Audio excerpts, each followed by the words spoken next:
And we're live, mostly. Fucking internet.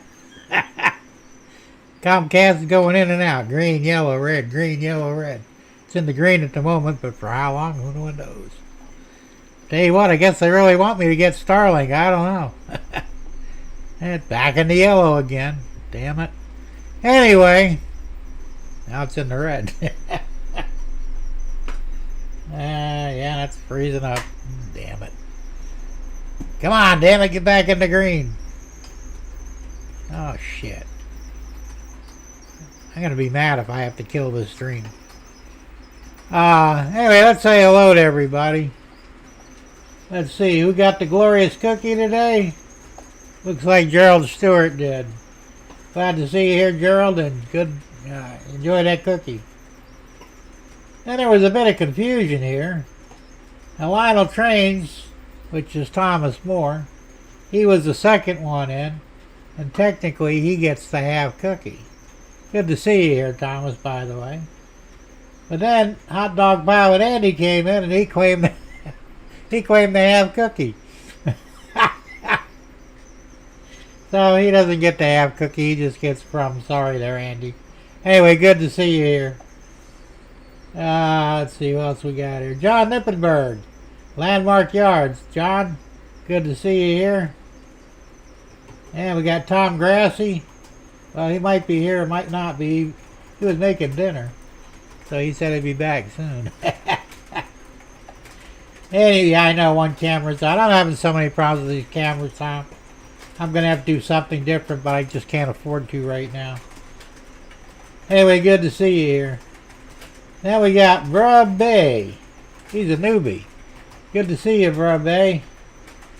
And enjoy the show and welcome aboard the Shortline Express.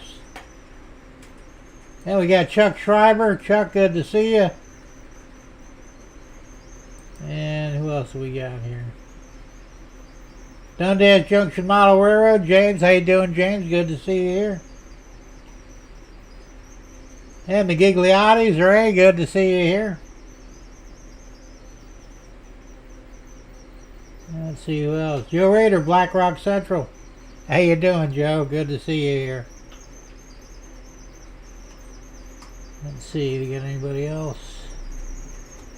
As we scroll through the endless chat. That's everybody, I believe, and if I miss somebody, well, you know what to do. You'll have to find me, but it won't be hard to catch me because I can't run anymore. Anyway, welcome to the show, everyone. Hope you all had a good week. I don't know if any of y'all are going to get the cold front like Florida's getting. We're supposed to get down to freezing tonight, 32 degrees. We'll see. Right now it's 51. I know for some of y'all that's like a heat wave, but for us damn Southerners, that's cold. So matter of fact, I even got the heat on in here. Got it set at 77. So I'm comfortable. Who wants our snow? Well, I tell you what, James, they're predicting snow in Florida. You know, probably North Florida, which is not unusual. I'd like to see it a little further south. I think it would be cool as hell to have, you know, 3 or 4 inches of snow on the ground right here in Sebring. It could happen. We'll have to hope for the best. Thomas, how you doing? I already said hi to you, but I see you're back. Hope you enjoyed that half cookie. I'm going to have to start giving out more cookies. I don't know. Yeah, minus 10 Celsius. What's that in Fahrenheit, James? Let's see, I can't see the 10.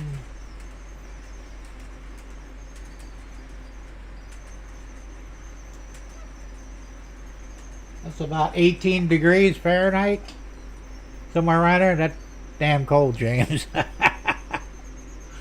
I'm looking at my thermometer, but I got the cable going across it right where I need to see it, so I'm kind of guessing. Either way, it's still cold. So, anyway, we have a lot to talk about tonight. Well, somewhat. I've been busy. Did I get your email? Maybe. If it's the one for the 3D print, I already told you I'm not doing any more 3D printing for anybody for a while. And Tom says it's 20 here in New Jersey. That's damn cold. Better you than me. Although, if we get down to 32, that's like about 10 in up north, because we have a very damp cold. And when it gets into your bones, it stays there, and it's not good at all.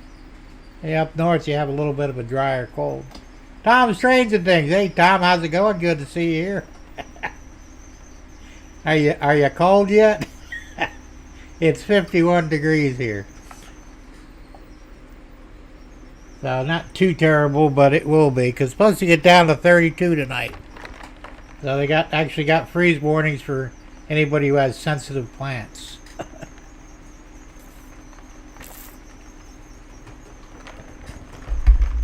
And Comcast is really screwing up tonight. I'm back in the red. I don't know if I'm getting through or not. I get a little jerky motion on my monitor, but we'll see.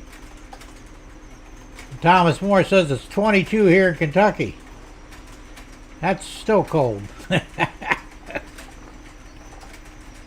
Tom is trained to think that I'm freezing my butt off. Turn the damn heat on, Tom. I got the heater on here in the shed. I don't think we have it on in the house yet, but when I get over there, I'll fire up the fireplace, and if Deb goes in the master bedroom, she'll turn on the heat in there, because we have a mini split in there, and that'll be warm all night. And like I said, while I'm out in the living room, that the fireplace will provide just enough heat to keep me from freezing. So that'll be fun. Let's see. All right, so tell you what, there's been smoke in the area a lot. I don't know what's going on here. I'm burning the hell out of my eyes, though. I know that. So I was up at 6 o'clock in the morning. 6 o'clock this morning. And you're asking, what the hell were you doing up so early? Well, I had to take Debbie for her follow-up visit at the eye doctor. She got one of her eyes corrected 2 days ago, cataract surgery. So she can see well out of her left eye now. She's like totally amazed. Oh, I can see all kinds of stuff now. Yeah, because you were practically blind. But anyway, it went well, and the follow-up went well this morning. And then I think next month she's going to do the second eye. Pretty much right after we get back from the trip to the villages with Tom and his wife Debbie. So it's going to be fun. John Nippenberg says it's 32 here in Alexandria, Virginia, and windy. Now the wind is what kills you.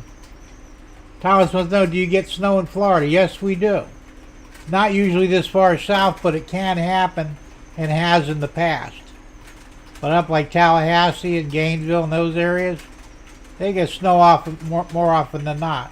Not heavy snow, but, enough to stick, and it looks cool. I said I've only seen flurries down in Naples twice. It didn't stick, but the fact that it was snowing, we were always told in school that it can't snow in Florida because we're surrounded by water. And it's like, well, that doesn't even make sense now that I look back at it, So, it is what it is. Let's see. Messy Mason. Hey, Messy, how you doing?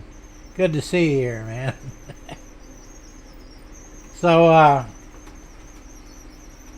yeah, it's going to be cold for the next couple of days anyway. Bernard, what's going on? Good to see you.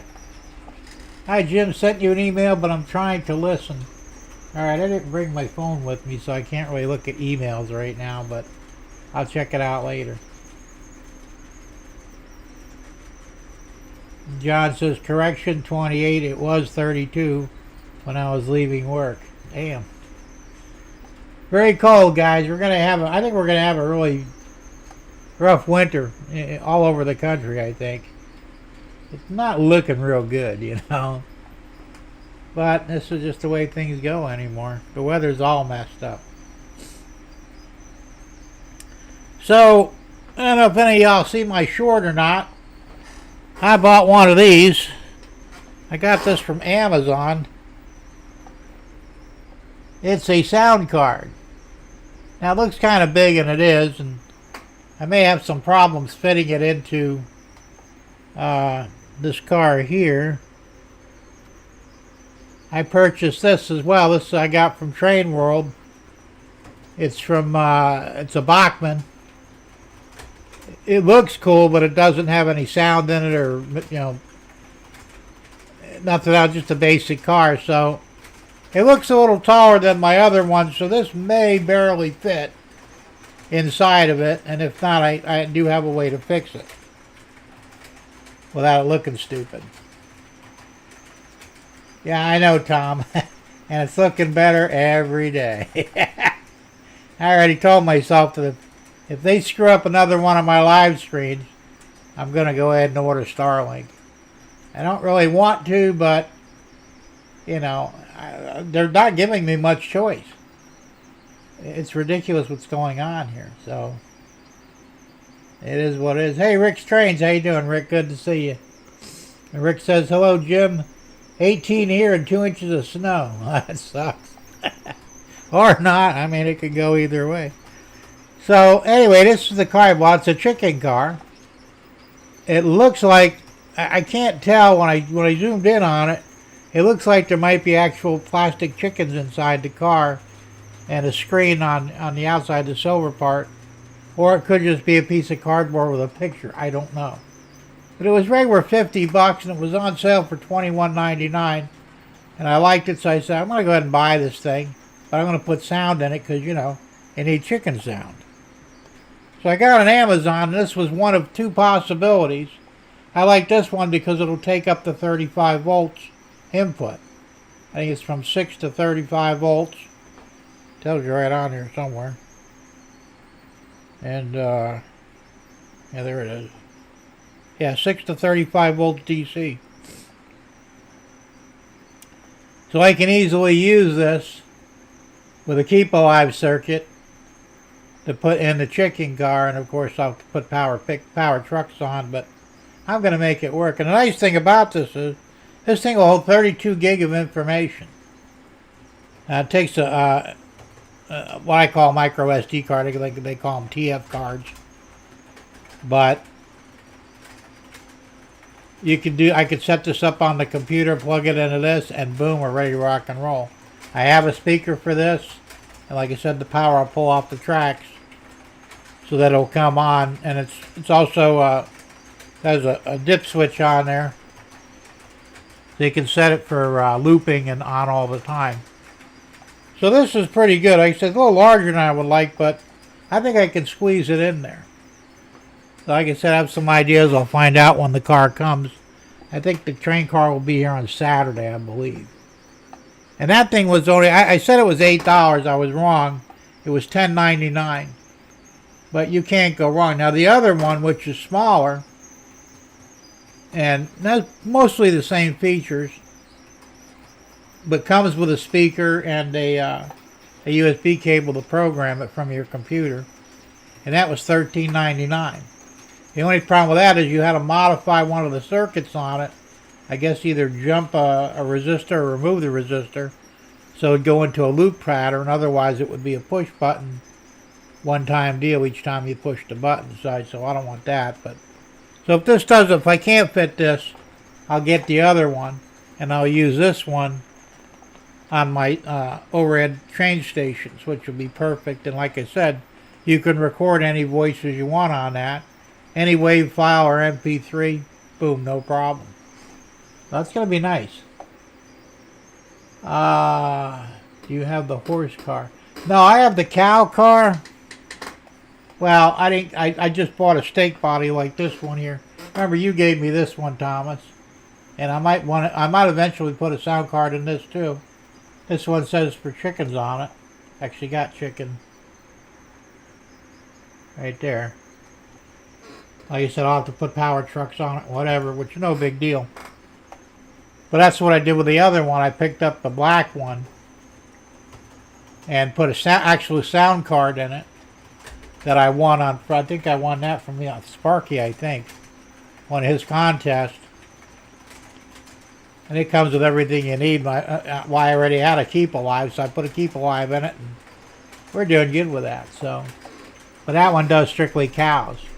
Since I have cows on the layout, and I'm going to have chickens on the layout, I figured it would just make sense to have a chicken car. And like I said, nobody seems to have one. Not a problem. They don't have it, I'll make it.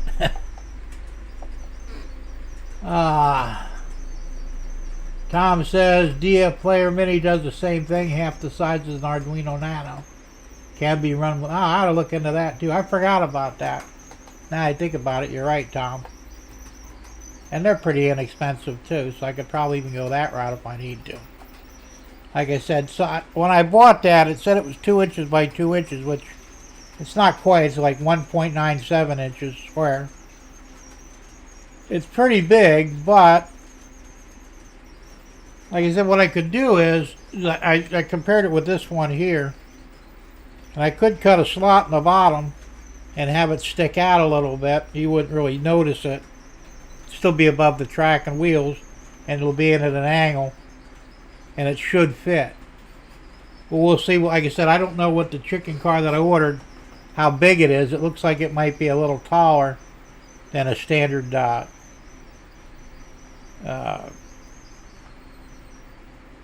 whatever you call it kind of car there. Steak car, steak body, I guess. So, because I also looked at this, I have a high cube box car here, and you can see the difference in height. Now, it'll fit in here at an angle with no problem. Of course, this isn't a livestock car, so that's what I was thinking of, a stock car, livestock car. But if it's close enough to being this tall, we'll see. I said I won't know till I get the car in, and then I'll figure it out from there. Yeah, I know that the internet's terrible tonight. I'm in the red right now. Who knows? I might be ordering Starlink tomorrow. You never know.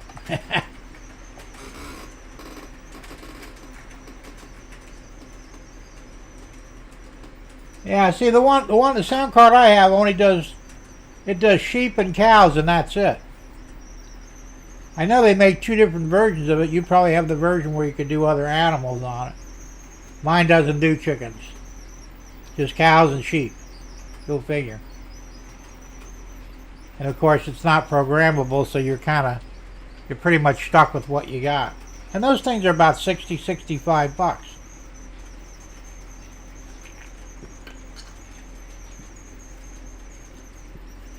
Hey, Derek Alexander. How you doing, Derek? Good to see you here.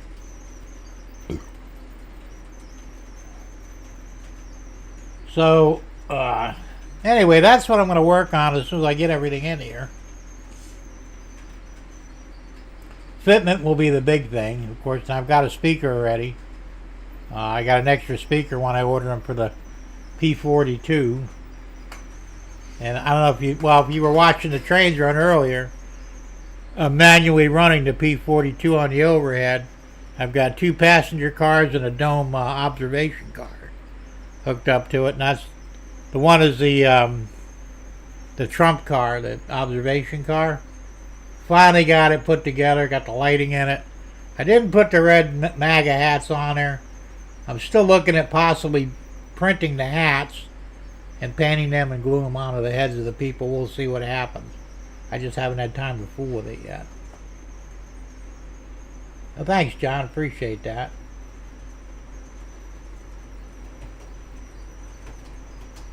Big Jim, go up to my longer message when I came on.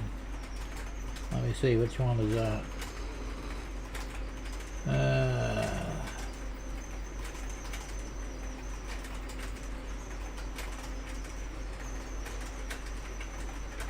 Yeah, he snuck in there. I didn't even notice.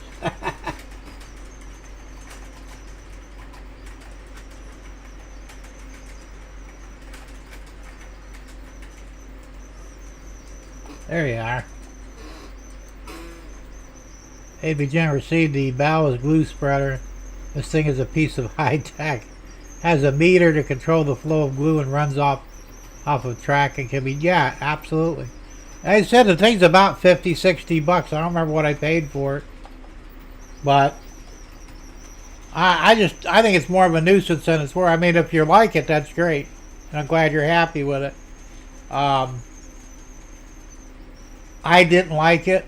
I would just soon do the ballast manual. I've got the ballast spreader, which is also electronic, and that works beautifully. The only problem I saw with that is it didn't hold as much as I'd like. You have to refill it a lot, but it puts down a perfect ballast bed. And then I put that on the track. I never put glue in it, but I looked at it and I'm going, damn, this is too complicated. Sometimes it's better just to go along with, low tech. It's all preference, but I'm glad you're happy with it.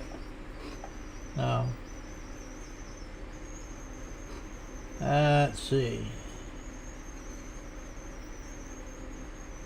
Do they make it no gauge? Yeah, I'm sure they do. I can imagine what it costs, but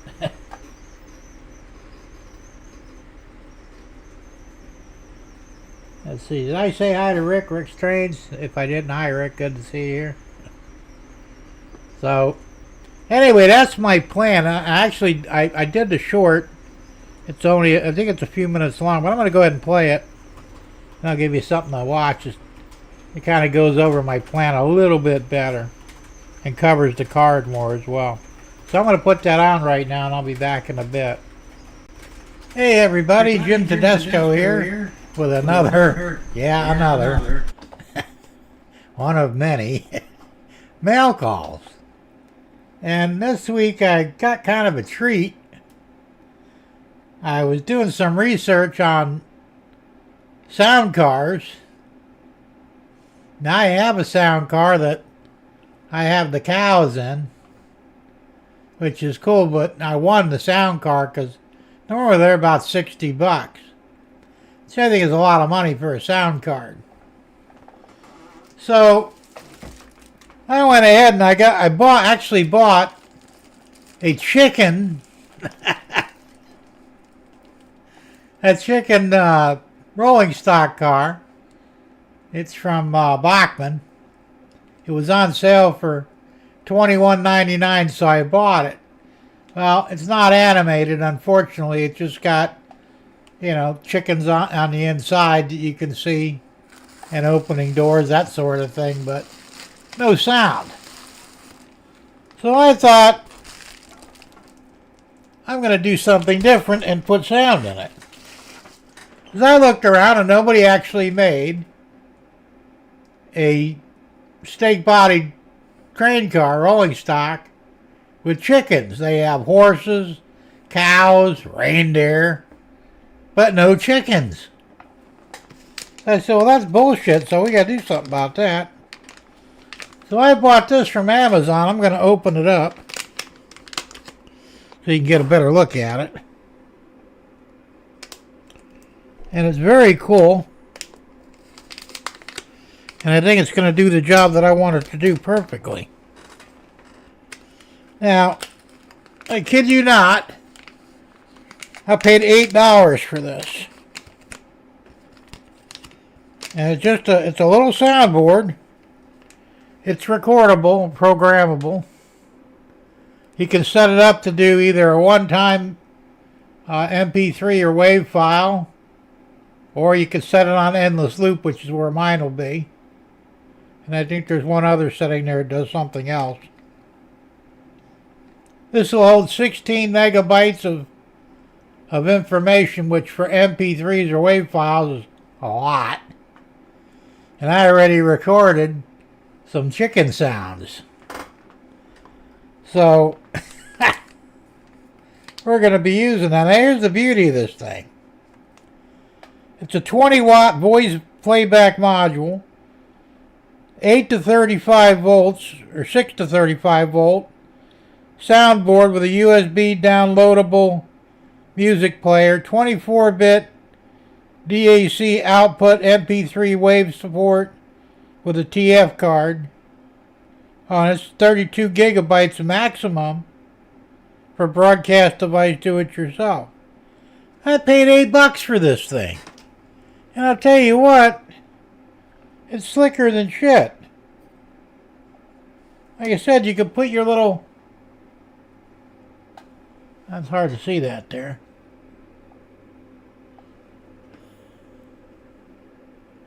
Yeah, I got light in the wrong place here. But right up here on the front, there's a slot for, a micro SD card, which you can plug into your computer and, record whatever sound you want. So I'm going to record, chicken sounds. It's going to be cool. And it'll be track powered. So I don't know, like I said, I just got this today. The train car, I think, is coming by Saturday, I believe. Now I'm going to have, I might have some here, but I'm going to have to get some powered trucks if I don't have any. And I already have a speaker, which you can plug right into this, I believe.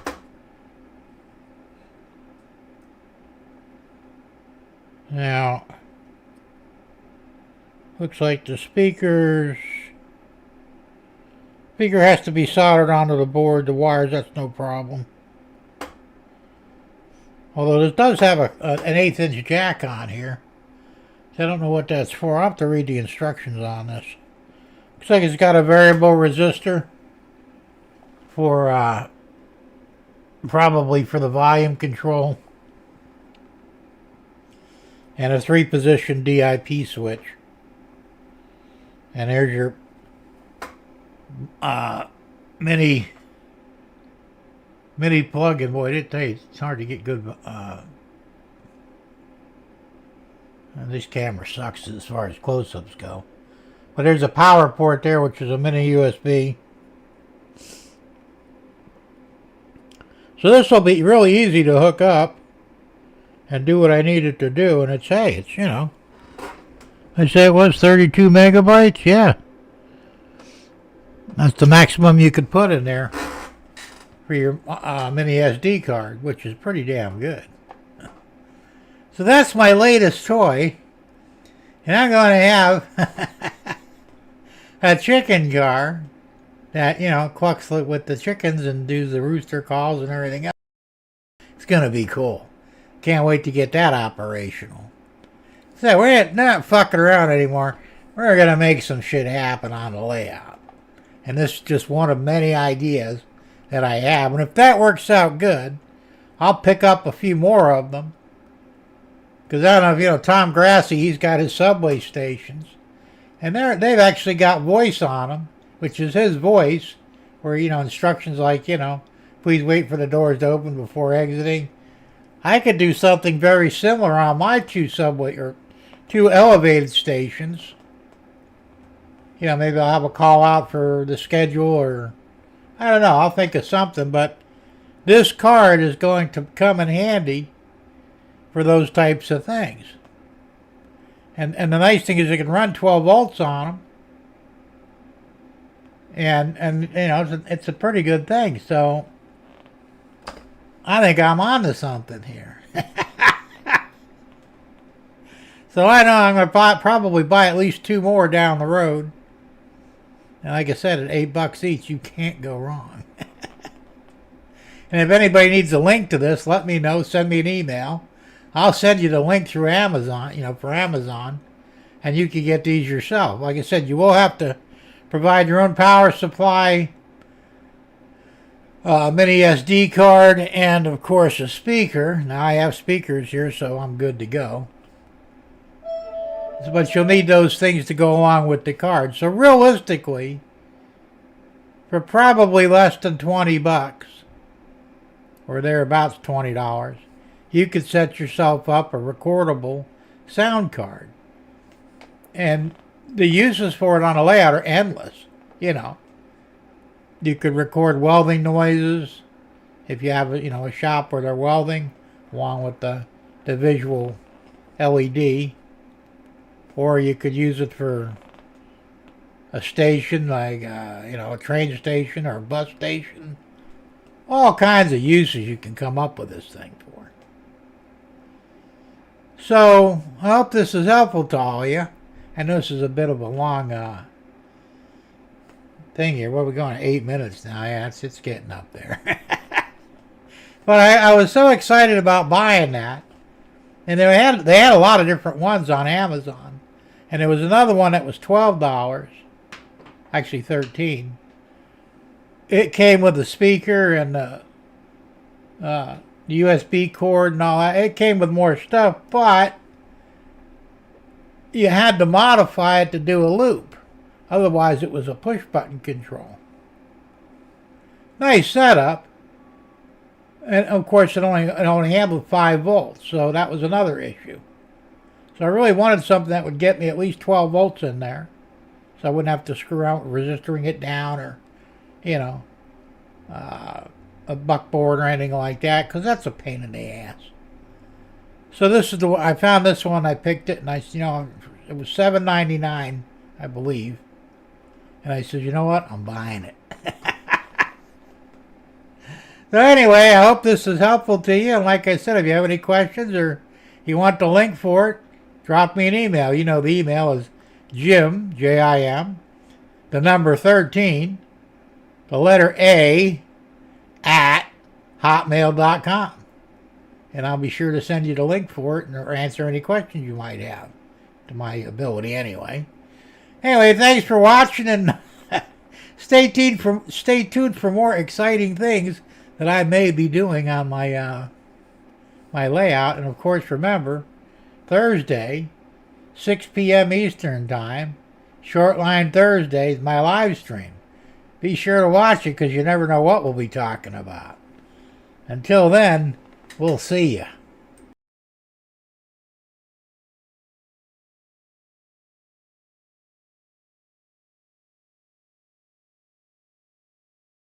And I'm having all kinds of problems here. My Stream Deck quit working for a minute there. I don't know what's going on.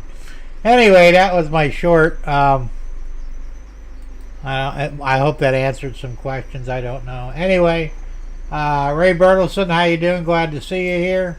Sparky, definitely good to see you here. And I didn't know you could do remote operations on your layout. I may have to try that myself. That'll be fun. Derek said I was able to press forward and I thought the stick next to it was the throttle, but it was the engine brake, and each time I pressed it, it went on more and I couldn't disengage it. That could be tricky, I guess.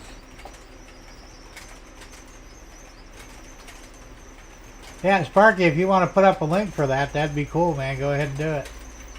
So we can all take a shot at it, I guess. And hopefully not blow up your layout. That wouldn't be good at all. But, yeah, sorry about the internet quality today, man. It's not good. Which means we're probably going to have a relatively short show tonight. It's back in the red again. Now it's in the green. This is really pissing me off. Tom, I may have to join the ranks of you guys using Starlink. I don't know. I mean, this is bullshit. I don't like having it. I had the same problem last week, but it cleared up like 2 or 3 minutes into the show. It started out in the red and then jumped in the green and stayed there the rest of the night. I don't know what the hell they're doing at Comcast. They really need to fix their shit. You know? Go to Canadian Locomotive Logistics YouTube channel. Okay, thanks, Sparky. We'll check that out. Derek says you could use them all over the layout for cows in the field or count. That's true. That's what I said. And I got to check into that DF player too. I'm going to look at those and whatever works easiest for me. So I'm trying to find something that'll handle the 12 volt feed, or hopefully 15 volts up to, because your track power is basically 15 volt, 14, 15 volts for HO.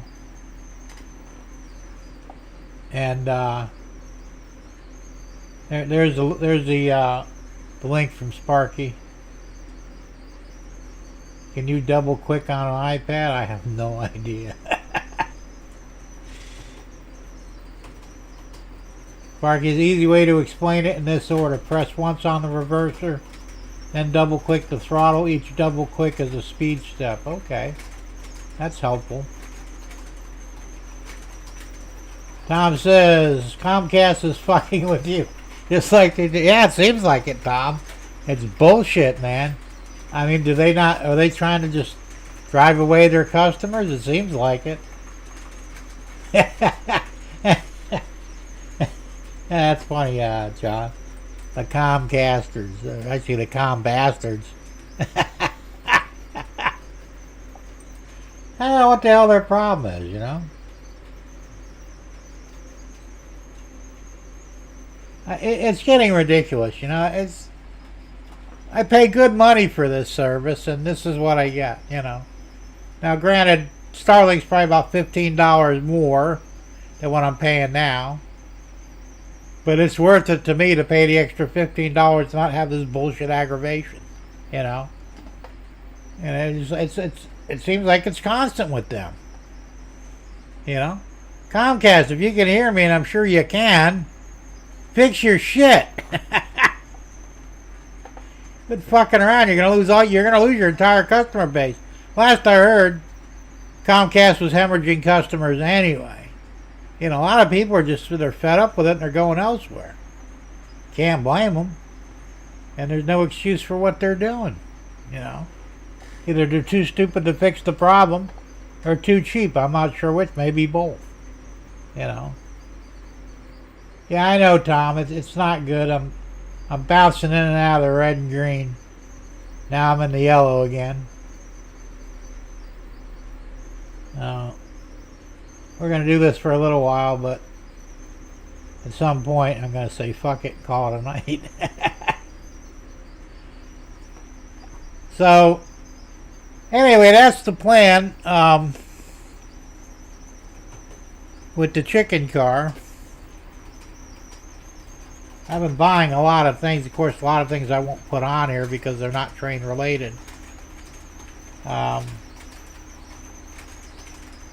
I'm trying to fix my kitchen, so I ordered a faucet, which will be here Saturday. And 2 braided lines to go with that. And I'm still debating whether or not I want to change out the shutoff valves to quarter turn ones. So much easier and nicer to use. And they're positive offs. The ones you swing around, they just don't last for shit.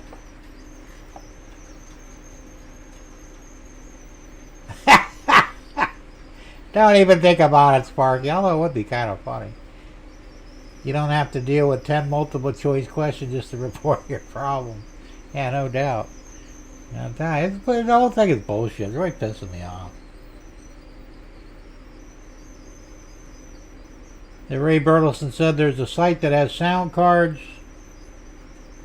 and ships. They have a simple but weird name that I can never remember, but I'll find it. I will send you it. Alright, thanks. Yeah, I appreciate that, Ray. Like I said, I looked on Amazon. The only reason I like dealing with Amazon is because you don't have Prime, which I pay for. And stuff is generally easier to buy on Amazon when they have what I need. Now, I was looking at powered trucks for the chicken car.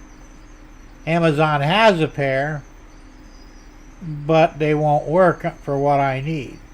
Like, they're really good for, like, Blue Box Athens, maybe. But they're not really adaptable for a newer car. So I'm going to wind up going, I think, I looked at Train World. They didn't have any that I could use. I think it was, I can't remember the name of it's another hobby center that's got them. $18. I'm probably going to go ahead and order them. eBay has them, but, you know, they want to charge outrageous shipping on stuff now, so it's like, well, I'm not doing that, you know. Comcast heard you. I don't know if they did or not. It's still bouncing in red, yellow, green. Here's the middle finger right there. Tom says, Jim, you should switch to sign language because your voice is going in and out. That sucks.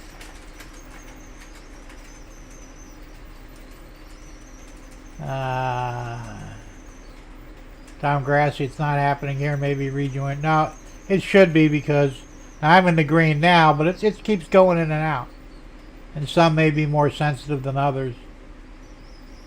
Tom says, Jim, yeah, I know you use those copper tubes. They work, but I really prefer just to, to get the other ones. Hey, Comcasters. That should be Combastards, John. Custard sounds like a food there, like custard,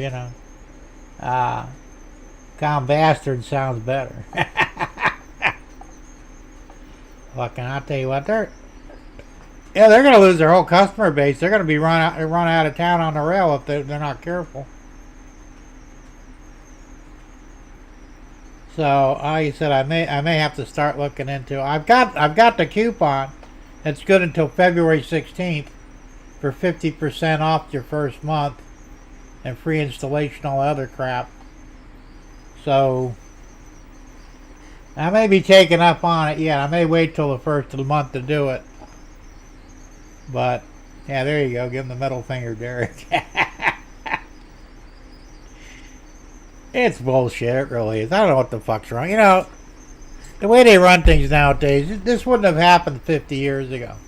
You actually got a thing called service, and you got what you paid for to some degree. Now you pay for a service, you're lucky you get anything. And like Tom said, forget about customer service at Comcast because they'll just play games with you, oh, you have to talk to so-and-so or you'll get somebody in India. I can't understand these Indian fuckers,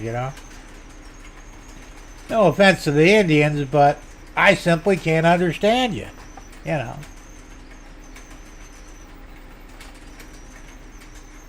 Go with my link. The first month is free. All right, I'll check that out. Said I'm probably going to do it in February because I'm really running tight on cash right now. We'll see.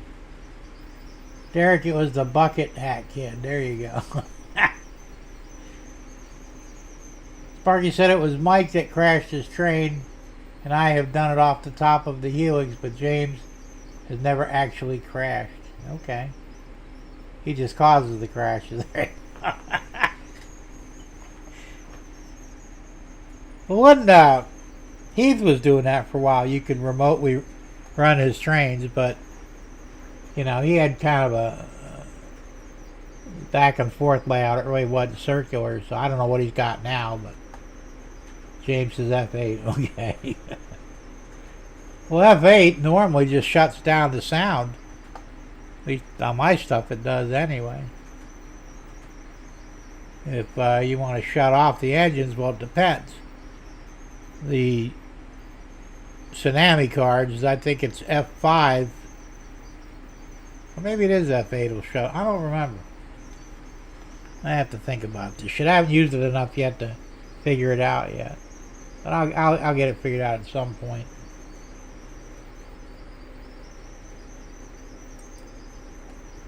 There we go. So I've been busy here. I'm spending way too much money probably, but I gotta make up for lost time, and getting some things taken care of here. And like I said, some of the things, like, how long did I say I was going to put lights in that Trump observation dome car? Like a year? Maybe 2? Been a long time. F8 is our way of saying shut up, Jeffrey. Alright, Andy, have a good one, man. Thanks for popping in, and have a good night's sleep, and we'll see you next time.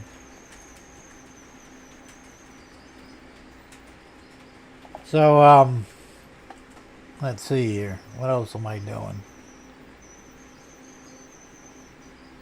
Like I said, it's been kind of crazy this week because I had too many things to do.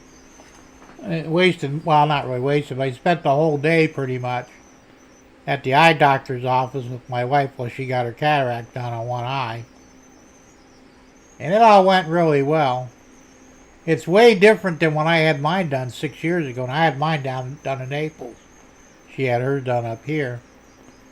And, when I got done, it was like a 20-minute operation. I was out, I don't remember. Last thing I remember seeing was them putting the paper shield around my eye and putting that little device that holds your eye open. And that was it. I was out, So,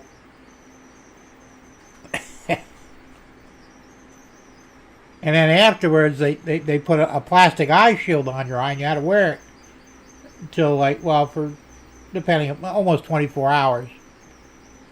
And then, so the next day you took it off and you had perfect vision. And the only thing you had to be careful is not to, don't rub your eyes or get dust or dirt in there or anything like that. But other than that, perfect vision right then and there. Well, Deb gets it done and no eye shield. She was more or less awake for the surgery, but out of it, but not out cold, And she says she remembers seeing rainbow colors and all kinds of weird shit. And then they wheel you out and put her in the car, and she comes home and she was using drops for a month. When I got mine done, I used drops for a week after I got the surgery. And it's a real, I don't know, they say that they've got better techniques now, but honestly, I don't see it. I like what they did to me better, Now her vision is fairly good. In the one eye that they worked on, she says she can see out of it now, where she was literally basically blind in that eye because the cataract was so bad. And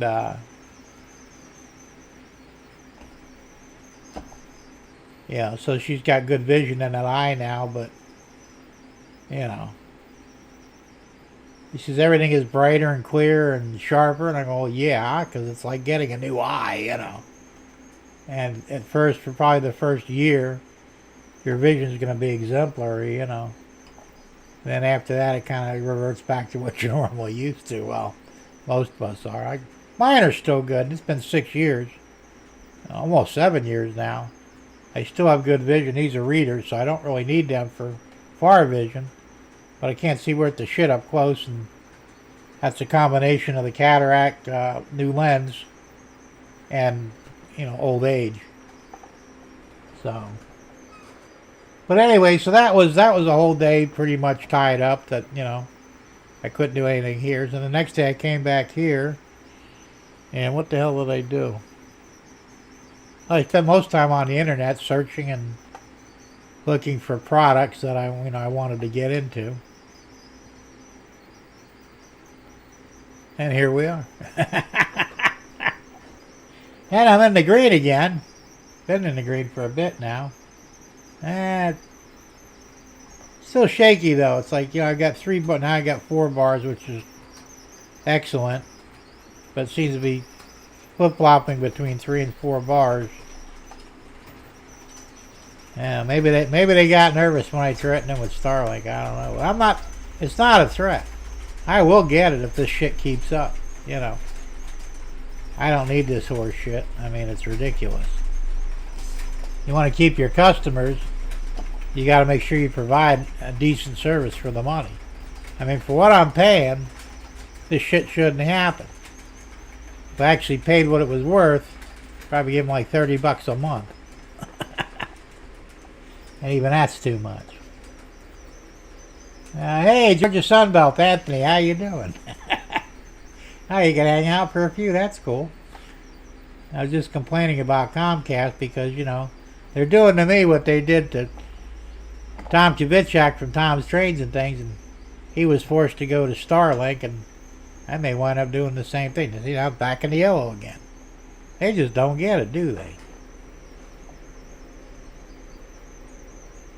Run far and fast. That Raymond, 127.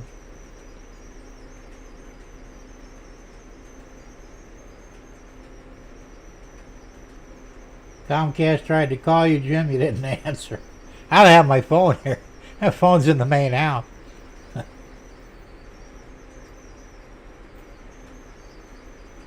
They won't send you a refund. No, they won't either, motherfuckers. I mean, you can. I guess you can request a credit, but you know damn good well that it's going to be pennies, unless you were out for like a week or something like that. Then it'd be different. That's Sparky's site called Tommy didn't fight. Maybe stop talking about Comcast. Your internet service may work. Yeah, you never know. Still pisses me off though. So I was back in the green again. Yay! Just get me in the green. Now it's back in the yellow. See, that's what I'm saying. Now it's in the red.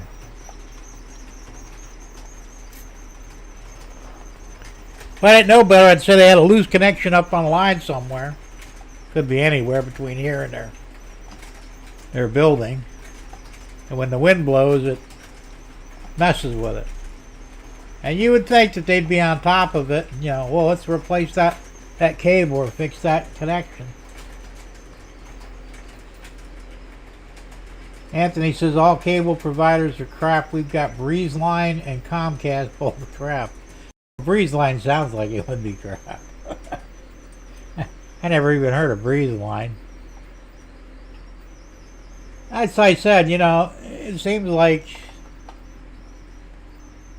you know, they're just not keeping up with everything. You know, the problem is you've got to replace lines on occasion. You got to replace equipment. You know, up on the poles, there's amplifiers every so many, I don't know, a couple hundred yards or something like that. Those amplifiers do go bad, you know. And sometimes you have to replace them. I don't know what they cost, but isn't that why we're paying the crazy money to begin with? That's my point, you know. If we were paying $20 a month for internet service, I'd say, okay, you know, you can't really afford to do it. But I'm paying $106 a month for this service, and it's really not that great. I could pay $120 with Starlink. I said it's a few dollars more, and if it works better, then to me it's worth the aggravation, you know, and the extra money. So we'll see. James says I need to get going. Third World Thursday is on at 7 tonight. Okay, we'll be on in a few minutes then. All right, James, we'll have a good one, man. Thanks for popping in. Derek says Jim request. Yeah, and they'd probably charge me for it. They did the same shit to Tom Kvichak, man. I mean, it's just ridiculous. Oh, we'll come look at it. We can't find nothing wrong. $100, please. Oh, fuck you, you know. And Tom says, when I went to Comcast office, the lady tried to tell me that because of my metal roof, the internet may not work. How clueless are these people at Comcast? Because I got a metal roof too, but I'm not running Wi-Fi here. I'm running Ethernet cable right from this computer to the modem.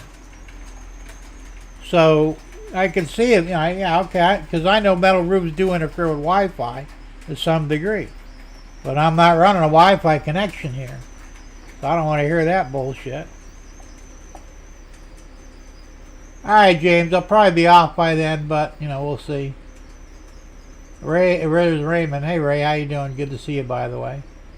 What exactly is Starlink? Is it? Well, it's satellite, and you could do up and down with it. It's a Musk thing, you know, Elon Musk. It's small. It's a little rectangular dish sort of thing, and once you get it aimed right and stuff, it's pretty damn good. Tom says, very good. I've had it for a month with no problems. There you go. Tom says, that's what I told the lady. I messed up the cell signal more. Well, you had to drop everything from Comcast because you had cell phone service too. And he went to Pure Talk like I'm doing because I recommended it to him. And I've had good luck with Pure Talk. They're very inexpensive, and I've not really had any. I mean, we were down for a little bit after the hurricane hit 2 years ago. But other than, I mean, everybody's cell phones were down. So, yeah, it's Tesla related, Ray. Jim, how's it feel? How feet is the Ethernet cable? Hope it is, oh yeah, way less than 300. It's around, I think it's 60 foot. It's because you can go up to 300 foot before you have problems. I've never had problems with it before, so it's definitely not the cable. And I paid like $150 some for that cable. It wasn't cheap. You know, it's a Cat 8, I think, which was the highest at the time. I don't know what they got now. They probably Cat 9 or Cat 10, who knows. But it's a Cat 8 cable, and, you know, I didn't fool around with that. Sparky says you don't aim Starlink, just plug and play, goes anywhere with you. That's somewhat true, Sparky. I mean, you do have to kind of get it in a general direction. George Anthony says my brother has Starlink out on Whidbey Island, Washington. There you go. Tom says my son has a Starlink antenna on his camper. He says it's good up to 100 miles per hour. He hasn't go up that fast yet. That's pretty good, you know. That's what I'm saying. It's new, so you probably, if there aren't going to be any problems, it's going to be way down the road when the equipment gets old. That's if Musk doesn't update stuff, and you know he probably will. So, you know, we're Comcast and the other ones, they've been around for what, 50 years? You know. Tom says the mini antenna can be used mobile. That's cool. Tom Grace, Jim, is Ethernet cable exposed to the weather in a tube? No, it's exposed to the weather. It's an outdoor cable, so I'm told. So I don't think that's going to be an issue.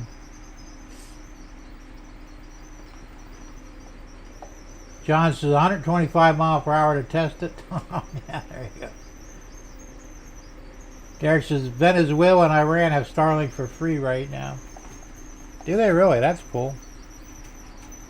Well, I know there was something, I didn't read the article, but a couple of days ago they said that Starlink over the Middle East was having some issues.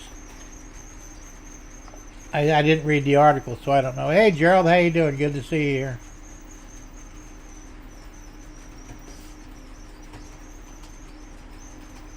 Ray says Comcast is more competent than Greta Thunberg.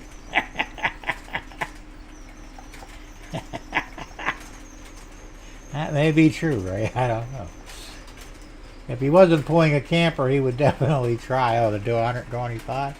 Oh, hell yeah. I mean, I would do it, right? Of course, you got to be careful, depending what state you're in. That didn't get you for that, what do they call that? Super speeder laws. You get like a $10,000 fine and a year in prison. Or in jail, anyway, for doing over 100 mile an hour. What a crock of shit, right? Tom Grass says, Jim, I have seen outside cables get water inside them. It's not hard for that to happen. It's possible. It's not supposed to. Like I said, it's outdoor rated. I wouldn't have bought it otherwise. Otherwise, or I would have encased it in something. But I mean, you know, who knows? I've had that cable now for what, going on almost 5 years now.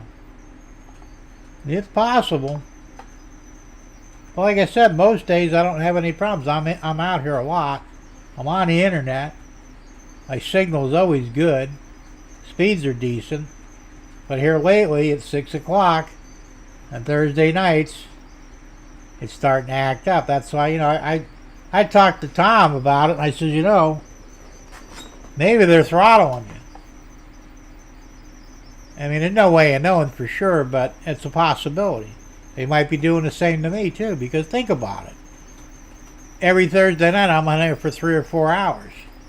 That's a lot of bandwidth, you know, even though I'm paying for it, but they might be thinking, we'll fix this asshole, we'll throttle them, and, you know. And maybe if they're losing money on me, like they were probably maybe on Tom, I figured, well, we'll just let them get pissed off and go somewhere else, and we won't have to deal with them anymore. Who the hell knows at this point? It can go either way. Jim, your computer inside the house have similar problems? No, not real. Of course, I'm running Wi-Fi on that, but it runs much slower because of the metal roof. So, like, I get 300 down. I still get the 41 up, out here, because I'm connected directly to, through Ethernet, I'm getting 950 down and 41 up. So, but I mean, the internet still goes out even in the house. So,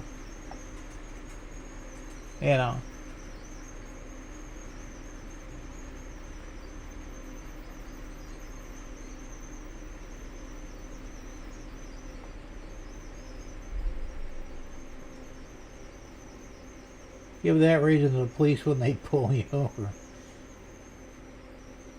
Yeah, they don't give a shit.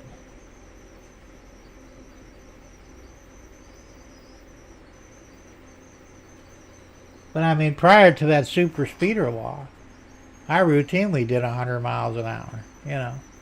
To me, that ain't nothing. And it really isn't, I said, the only thing my wife freaks out, you're 100 miles an hour.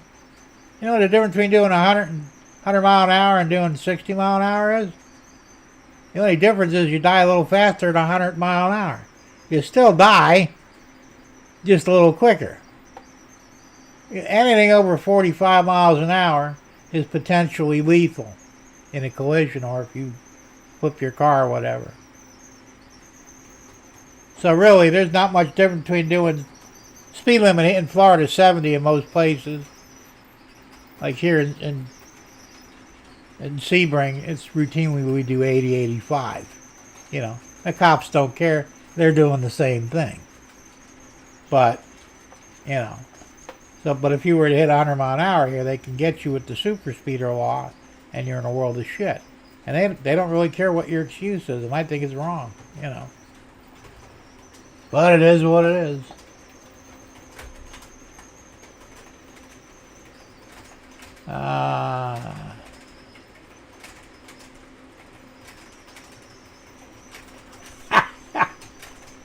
Right, that's funny. Tom says, that's what I was thinking. I was using too much bandwidth and they throttled me. I'm pretty sure that's what they did, Tom. Because it always seemed to be on your show, and only on your show. It's ridiculous. Like you said, any other day of the week, any other time, I'm not live streaming, internet's fine. As soon as I get live streaming, we're going to fix this asshole, right? I don't know. It's just the way it is. Tom Grant says 25 mile per hour is lethal if you're running over a person on the road. Well, 2 mile an hour is lethal if you're running over a person on the road. I mean, look, life is dangerous, man. And so is driving. We need to go back to that line of thinking. When you get in your car, you're risking your life. And if people knew and understood that, they might drive a little smarter. You don't have to drive slower. Just got to pay attention to what you're doing, When I'm driving fast, I'm not daydreaming, Remember when the speed limits were 55 miles an hour? That double nickel shit, back in the, what was that, the 80s or 90s? I don't remember. And I'd take a long trip. I'd go up north, and it's like, I'd be falling asleep behind the wheel. It was boring. And they probably had more accidents. They never admitted to it, but they probably had more accidents than normal. So I'd find, you know what, screw this. I'm going to do what I usually do.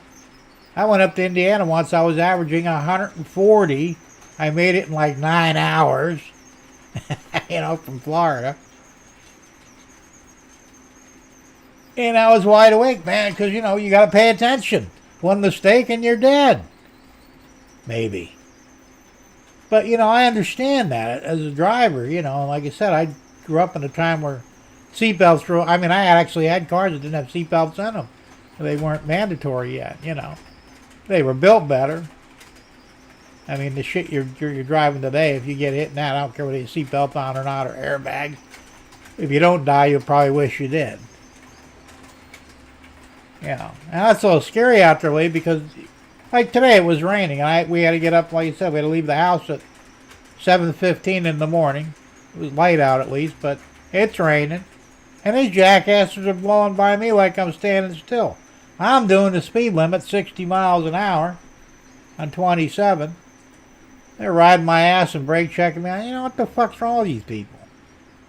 A time when you should be more careful driving, they drive like idiots. I don't know if they have death wishes or what. You know, and you keep this shit up, I'll grant it for you. And on a dry road, well, yeah, we all drive fast on dry roads with good vision and all, and that's fine. I don't care.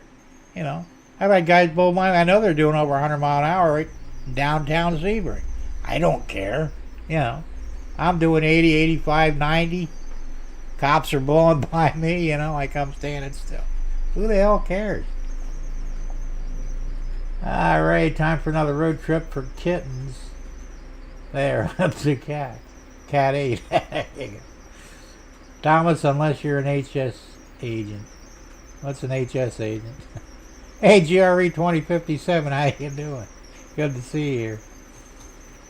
Ray Bertelson says, I take back roads for the scenery and it keeps me awake. Well, and you usually run faster on that too, but I mean, there's some places where you don't speed, you know, and you should be aware of that when you're driving, like, you know, where was it? Macon, Georgia. And I knew better, and I still got popped in Macon. I was doing roughly about 104, 105 in my Cadillac at the time. And I saw that trooper way down the fucking road. I didn't want to be obvious and slam on the brakes, so, you know, I started coasting down. By the time he clocked me at 76 and a 55. It cost me $60. And I almost got arrested because they said, this is a long time, that's back in the early 80s. And I remember my dad telling me, if you get caught in Georgia, you have to pay the fine right then and there, you know, cash. So I'm pulling out the cash, and the guy goes, you trying to bribe me, sir? Don't I have to pay you now? He says, no, we don't do that anymore. Oh, okay. You know, put the money back in my wallet, gave me the ticket, and I had like 3 weeks to pay it. You know, I could pay it over the mail. I mean, he was pretty cool about it, you know, but I mean, if I'd have said the wrong thing, I'd have probably wound up getting arrested for trying to bribe a cop. I wasn't doing that. I honestly thought you had to pay them on the spot. And he, you know, he admitted, we don't do that anymore. So at one time they did do it. Thanks again. Jim, the Charles Bronson of the highway. No, not really, but, you know, I'm aware of the conditions. If there's a lot of congestion, I don't drive fast because, you know, you're really at the mercy of the other drivers because, you know, they screw up, that's the problem. I'm not going to screw up because, you know, I think I know what I'm doing. But if they screw up, you know, that could cause a problem. So if there's a lot of traffic, no, I generally don't. But I remember going through Cincinnati, Ohio once. This is also back in the, I think it was the late 80s, early 90s, I don't remember. Bad with dates. And it was during the day, it was raining like a bitch out. The speed limit's like 60 or 65. I mean, we're talking downtown Cincinnati, you know, on, what was it, I-75? And these idiots are they're doing over 100 miles an hour, most of them. I don't know, son of a bitch, you know, I'm going to get myself killed. So I had to drive fast, which I really didn't like the idea of doing that because, you know, it was raining out. You couldn't see that well, and of course, you know, slick roads. If I had to slam on the brakes, forget it. It would have all been over. But I had no choice. So I did. I broke my own rules and drove like an idiot just to stay out of everybody's way, you know. Another time I was going through Atlanta, Georgia at 3 o'clock in the morning. And I was with a pack of about 30 other cars. We're doing 130 right through downtown Atlanta, you know, on 75. And it was like a NASCAR track, man. We're probably maybe a couple foot off each other's bumpers. There's, was it, 5 or 6 lanes? I mean, we were just flying, man. I had a blast, you know. But if a cop would have seen us, you know, Georgia cops, they're crazy, man. They'll pull you all over, and you damn well better stop. So, the best you can hope for is that one will break off and take off, and he'll go after the runner, and you guys will be okay, you know. But luckily we didn't get caught. As I said, went entirely through Atlanta at like 110, 125 miles an hour. I don't care, you know.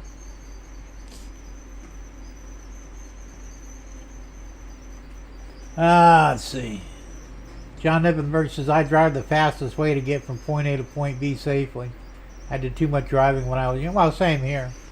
As I said, I probably got Yeah, I don't know if I hit 1,000,000 miles or not. I did a lot of traveling back in the day, you know. Actually, it was my dad's Thunderbird. It was a 79-ton Thunderbird, and they would do 130 all day long. You know, they weren't governed back then. Like my Grand Marquis now is governed at 111. Don't ask me how I know. And I kind of pissed off. I mean, I could remove the governor electronically. The car's capable of 145, 150 without modification, as long as you get rid of the governor. But the governor kicks in at 111. I'm going, that's bullshit, you know.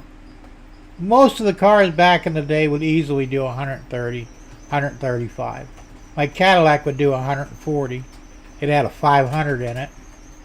That was a shit. Can't remember what model. It was a big model. It was actually a limo series, 60 series limousine. Can't remember the model number now, but that thing was a monster, man. I mean, and you didn't even know you were. When I got popped in Macon,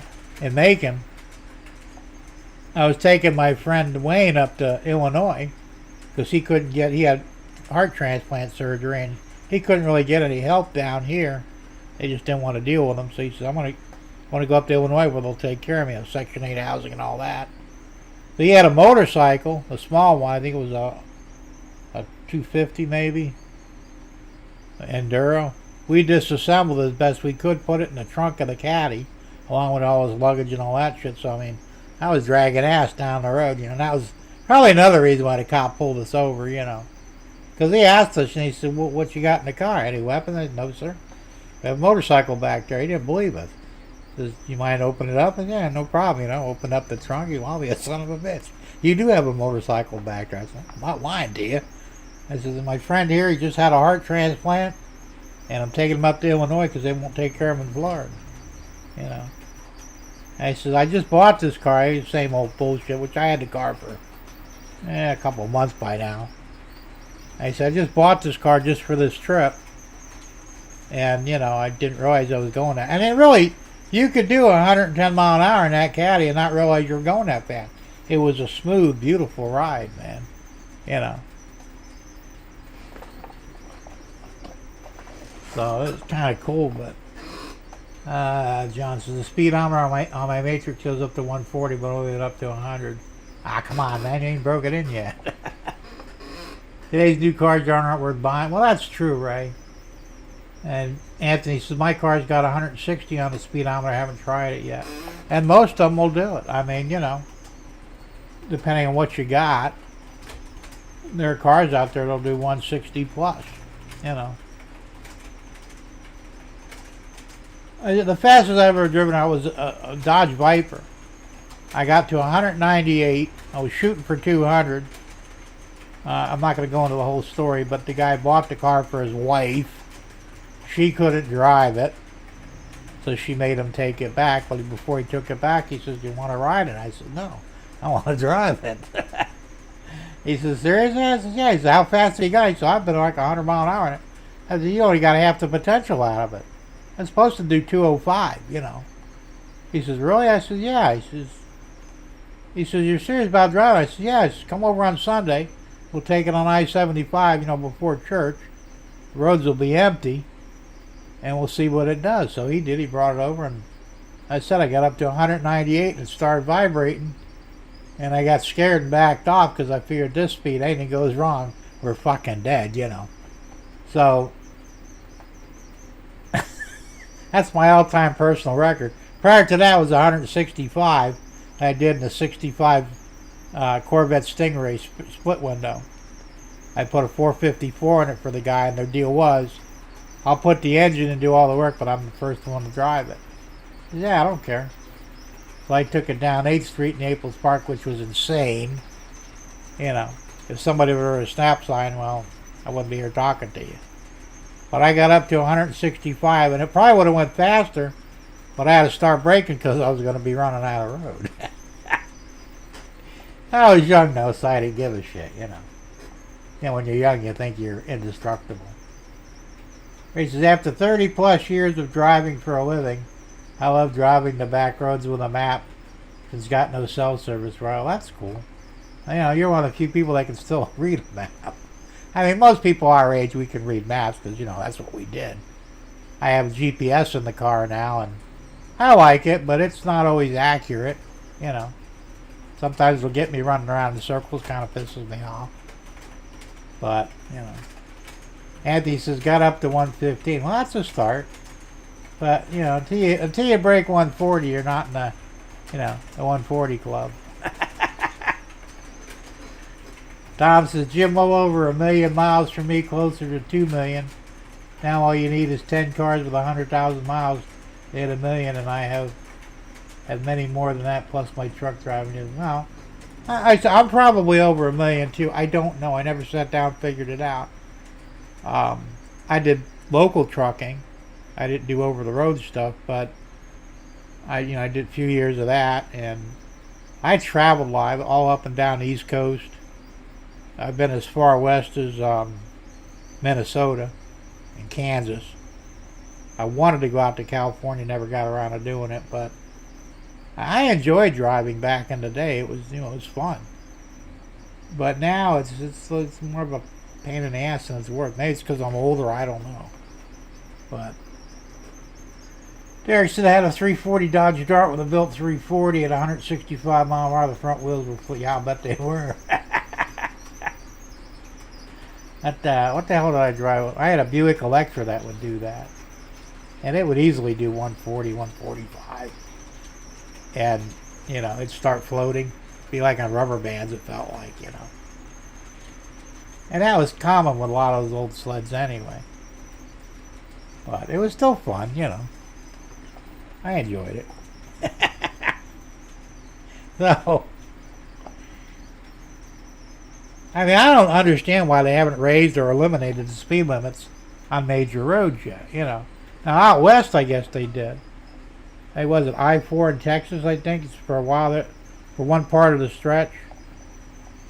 I-4, I-10, I don't remember which. Supposedly there's no speed limit. It's a long run anyway, and nobody's on the road to begin with, I mean, if you fuck up and kill yourself, well, that's on, So we don't really need, big government babysitting our every fucking move. John says you need right and left gas pedals for steering there. Well, if you had a problem with the actual, they won't come off the ground as a rule. I mean, maybe they would initially, but But a lot of the old cars, they had what we call a rubber band effect. They would float,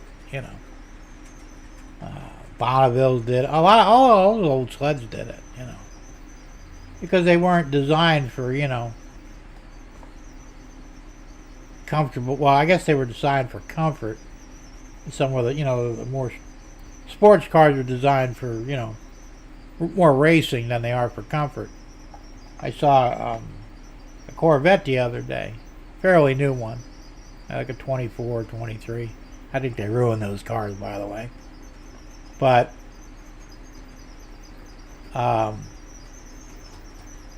he went over a speed bump, and that car was like a rock, man. Boom, boom, boom, boom. And he went over at like 2 miles an hour. And I'm thinking, holy shit, that thing's got some tight suspension on it, but it must ride like. And some of the I drove a 96 or 97 Corvette. Guy, I was when I had my shop, and he was having drivability issues. I couldn't find them. But I drove the car, and I'm thinking, fuck this, man. Ain't no way I drive this piece of shit, I was never a big fan of Corvettes, man. Never was. That 65 split window I drove. First off, you're in a cockpit. You couldn't hardly move. And, of course, it's fiberglass at those times, so if you hit anything, well, it was all over. And those rode like log wagons, too, I think they just didn't have enough weight on them. Andy says, Texas is 85, parts of Montana. Yeah, okay.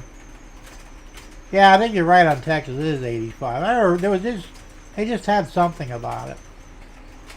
Chuck says State Highway 130 here. The legal speed limit is 85. It should be unlimited. I mean, realistically, you know. Even I-75 and I-95. I mean, it could get crowded. Once again, you know, what conditions are you driving in? If you're there and there's not a lot of traffic, put the pedal down and be done with it. People run over the limit anyway. I-75, the speed limit's 70 in Florida. Probably the rest of the way up too, as far as I know, but nobody does it. You know, I've done 100, 105, and had people blowing by me like I'm standing still. You know. Well, we're doing it anyway. I mean, if you get caught, you're going to get a ticket, obviously. Well, now, you'll get a super speeder ticket. You're really screwed, but, you know. Rather than admit that people simply don't want to do 70, let's just go ahead and, you know, bend them over when they go over 100. That's bullshit, you know. They should respect the people's choice to do things. Every day people drive 100 miles an hour or better. And unless you're driving dangerously, you know, like weaving in and out of traffic and shit, it's relatively safe to go that fast. Today's cars are designed for high speed. I don't see the problem.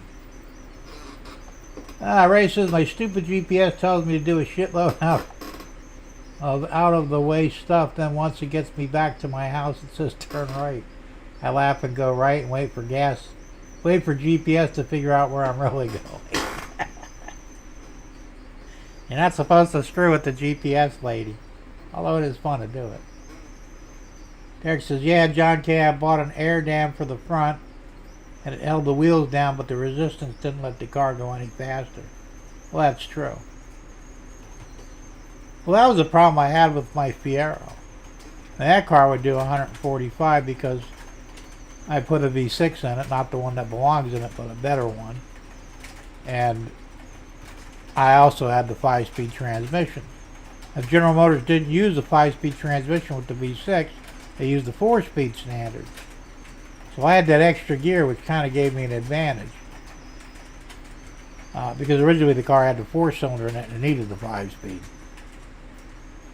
But one of the problems, it was so light up front, because, you know, rear engine, it was so light up front that it wanted to lift.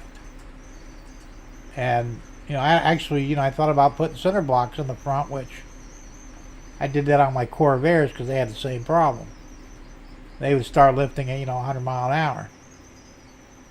I actually had one lift.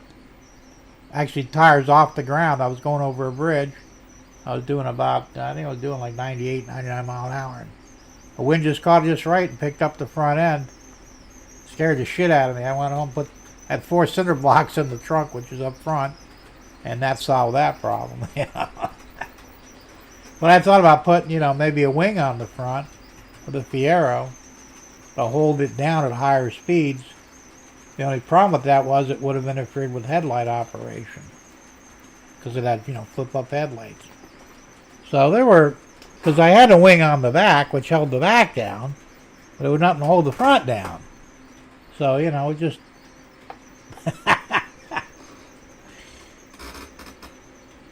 my Android cell phone GPS was really jacked up 2 weeks ago. My wife and I walked a 4-mile loop. It said we walked almost 8 miles at almost 13 miles an hour. That's a hell of a walk at 13 miles an hour, man. What do the people do, about 2 miles an hour, I think, on average, something like that? That's messed up. Anthony says, driving down I-95 at 2 a.m. in Florida, Florida State Patrol pulled up next to me, looked over, and took off. And I was doing 90. That's what I'm saying. A lot of times they just don't bother. If you're driving somewhat responsibly. Now, one time I was coming back from Ohio, and I was in my Buick Riata at the time, which that would do 140. Damn it, I'm in the red again. In South Georgia, a cop, actually he was a cop, but he was an unmarked car, pulled up behind me, and I thought, oh shit, I'm doing like 130. And I'm thinking, oh damn it, I'm going to get popped. But, the worst thing you can do is overreact. If you know you're busted anyway, just keep your speed and wait for the blue lights. We passed me, got up in front of me, and beside me he had Florida tags on the car. Like, all right, well, I'm not going to get popped here.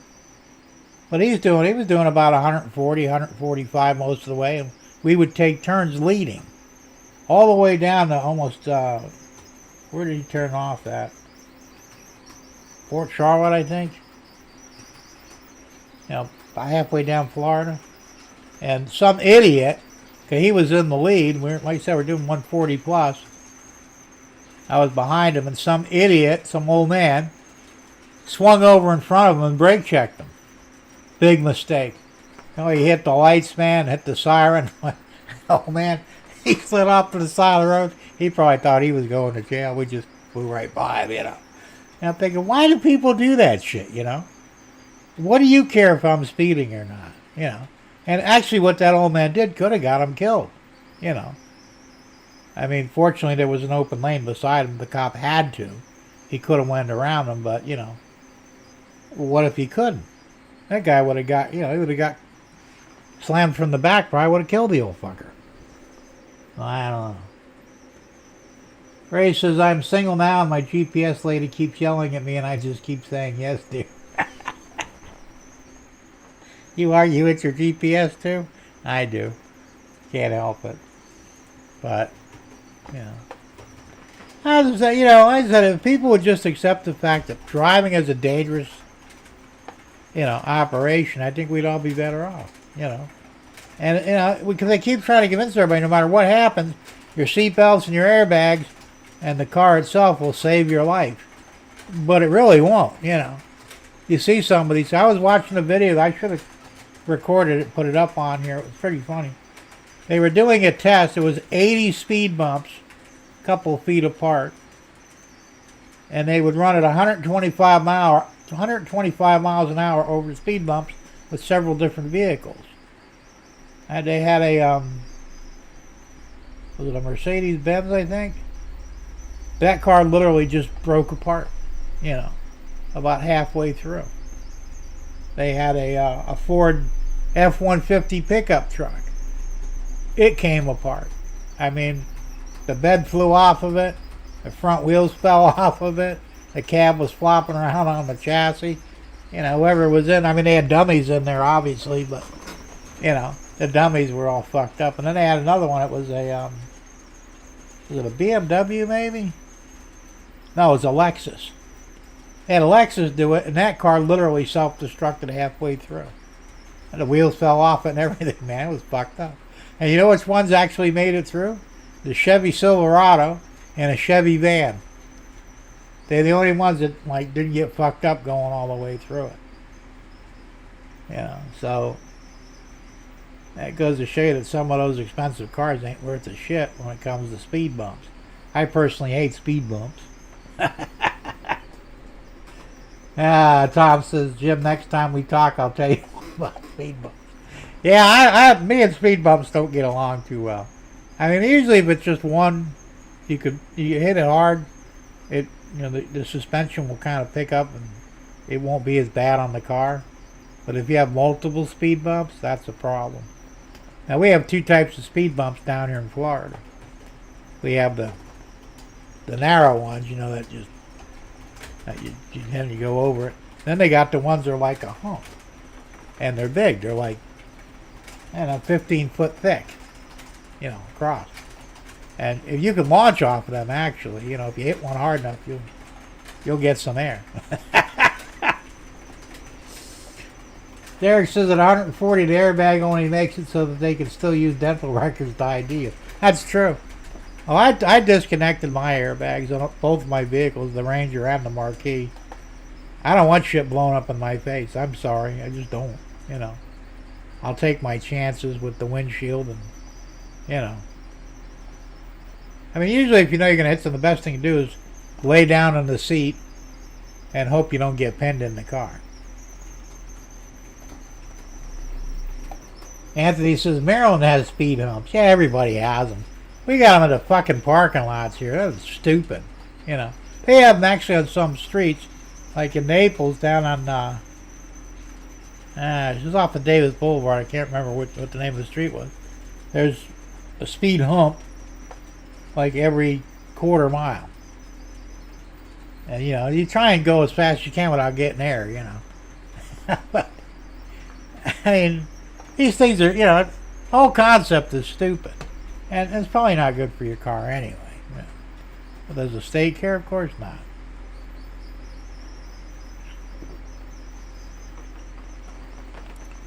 I don't know. It's all craziness. It really is. No. But they're taking the fun out of driving. And then they're talking about putting speed limiters on all new cars. That'll be GPS controlled, so you have to do the speed limit. And I'll tell you, that's going to turn out to be the biggest clusterfuck there ever was. Because there's times when you need to break the speed limit to save your life. Or what if there's an emergency, you got to get to the hospital, you're driving with your wife and she's having a stroke and you got to get her to a hospital, right? You're not going to stop and call for an ambulance. It's easier just to drive to the hospital. Well, now you can't do it because, at some point if they pass it, because your car won't be allowed to go any faster than the speed limit says. If you're stuck in a 25-mile-an-hour speed zone, well, your wife's probably going to die. Or just because somebody ain't paying attention, you may have to give a little gas to get out of the way, You can't do it. And it is all about control. It's all bullshit, And then, of course, Ford's already supposedly has, on some of their cars, I don't know if I believe it or not, supposedly a drive back to the dealership if you miss a payment. So the car will self-drive back to the dealership if you miss your payment. Well, I'd be shooting the fucking tires out, Fucking have it drive back now, motherfucker, I mean, this is getting ridiculous. Everything that we've kind of taken for granted in this country is slowly being taken away from us. It really sucks. And like the last thing that we really had true freedom with, to some degree, was getting in the car and driving somewhere. And Tom says, Anthony, they thought you were going too slow at night. Yeah, probably. Well, you had a cop that was in a good mood that day, because I mean, I've got pulled over by the troopers too, and they're polite, they're nice as long as you don't give them any grief. Like I was in my van, I was at work many years ago, and I got a call. My dad was in the hospital and he was dying. They said, "You need to get here right now, because he's not gonna last much longer." So, all right, I'll be right there. So I, packed up my shit and got in the truck and started driving. I got caught on Airport Road. Tom, you know where that is.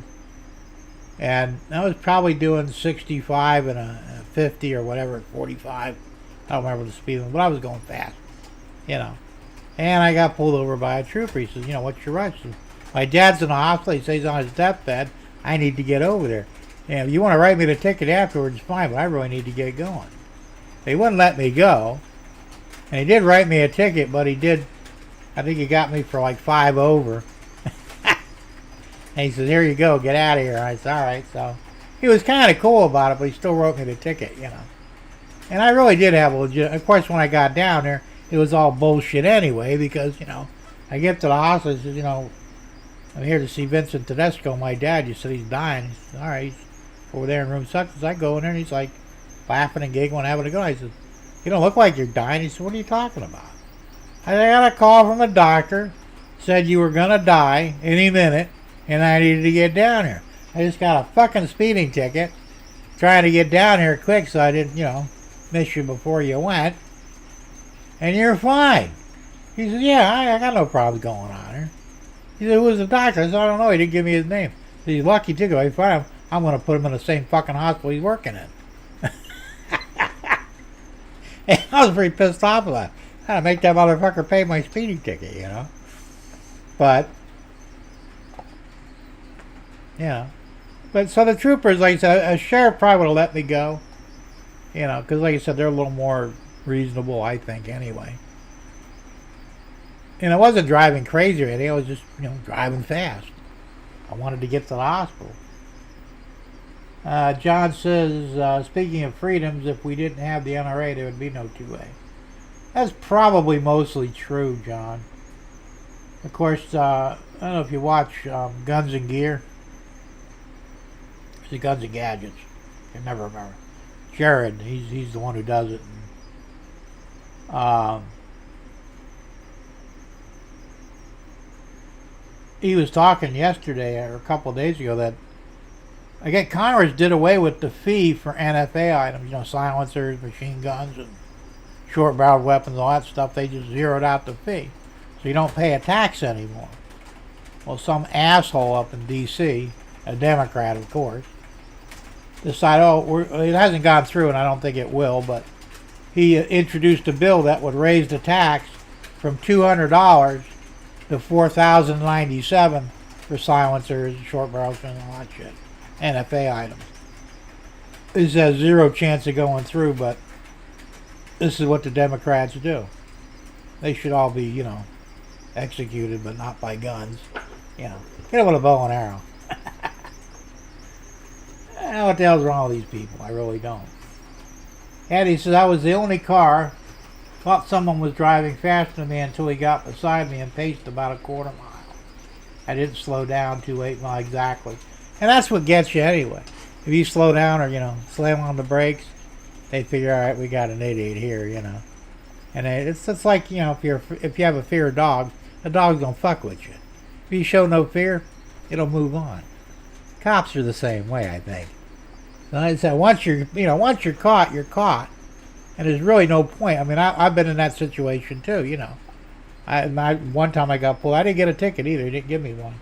I was doing like 15 over on I-75, and the cop, he was following me. I knew he was, Fuck it. If he's going to bust me, he's going to bust me anyway, so I'll just keep doing my speed until the lights come on. And they came on, of course, they pulled over. He said, didn't you see me behind us? Yeah, I saw you behind me. So what? He said, well, you were speeding, right? He said, so were you. I mean, I wasn't being an asshole, but, basically, no, sir, so you were speeding too, If it was a real problem, you would have pulled me over immediately. But you didn't do it, so I figured, well, what the hell, He says, well, just be careful driving, and he drove off,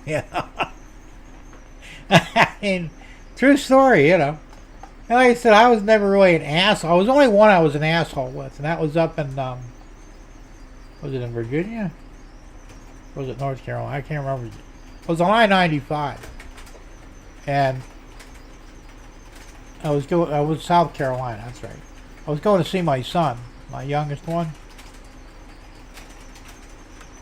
And now I take that back. I had my son with me. He was 3 years old at the time. I was taking him back to his mother in South Carolina. Driving the Riata. That had a digital speedometer in it, and I had the cruise control set at, I think the speed limit was 65, somewhere around there. I was just cruising on. I was the only car on the road. And an unmarked cop was behind me. I didn't know it was an unmarked cop. I didn't really care anyway. Well, he finally hit the blue lights on me.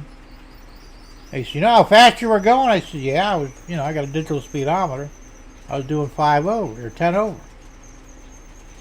No, you weren't. You were doing 30 over. I said, no, sir, I was not. I said, I have a certified clock in this car, which it was. The speedometer was certified, so I said, no, it's accurate.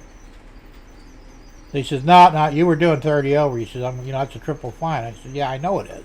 And it's bullshit, So he started mouthing off me, and I just, what, fuck you, asshole. I mean, I went off on this fucker. He was so afraid, he was shaking. I mean, this was many years ago. I wouldn't do that today because I'd get shot. But this is before they got trigger happy. And, I took the ticket. I never paid it. And they actually, I didn't know they communicated with Florida. And they suspended my license like 3 years later. And then Florida said, well, your license was suspended about a month after you got the ticket. I said, well, then how did I renew my tags every year for 2 years? We don't know. Well, if my license was no good, you can't get new tags without a valid license. So they couldn't answer that, But so I had to wire the money up to South Carolina, $300, because that's what the fine was. And like within an hour or two, I got my license reinstated. But, you know, that fucker pissed me off, man. You lying piece of shit. You know goddamn good and well I was not doing 30 over. And I would have been like over 90 miles an hour. There's no way in hell I'd have known that speedometer accurate or not. So there are cops out there that are assholes, but fortunately most of them are pretty decent. And I'm nice until you fuck with me, you know. You disrespect me, don't expect me to respect you back. It ain't gonna happen. Anthony says I was the only car. I thought someone was driving past me until he got beside me, and I read that already. And it probably didn't hurt that you were black either, Anthony. You know, they tend not to mess with blacks too much. You know. Plus you look upstanding and all, so, you know. Well, if you were a hood rat, you know, they probably would have just shot you and been no one. I don't know. Well, now they would. I mean, back in the day, who knows? But, like you said, I've had troopers pull me over. You know, you were speeding. Yes, sir. Go ahead and write me the ticket. You know, you play, you pay. And he says, I can't believe you're cool with this. I said, well, I don't like it. I'm not gonna lie to you, but you know, that's the deal. You play, you pay. I was over the speed limit. I got caught. Now I got to pay the piper. Man, I wish everybody was like that till I pull over. You know, it is what it is. So, I've had mostly good experiences with cops throughout my life. I've had a few bad experiences. And like I said, thank God, you know, I would have got shot today. You know, I would have been killed instantly. And just because they can.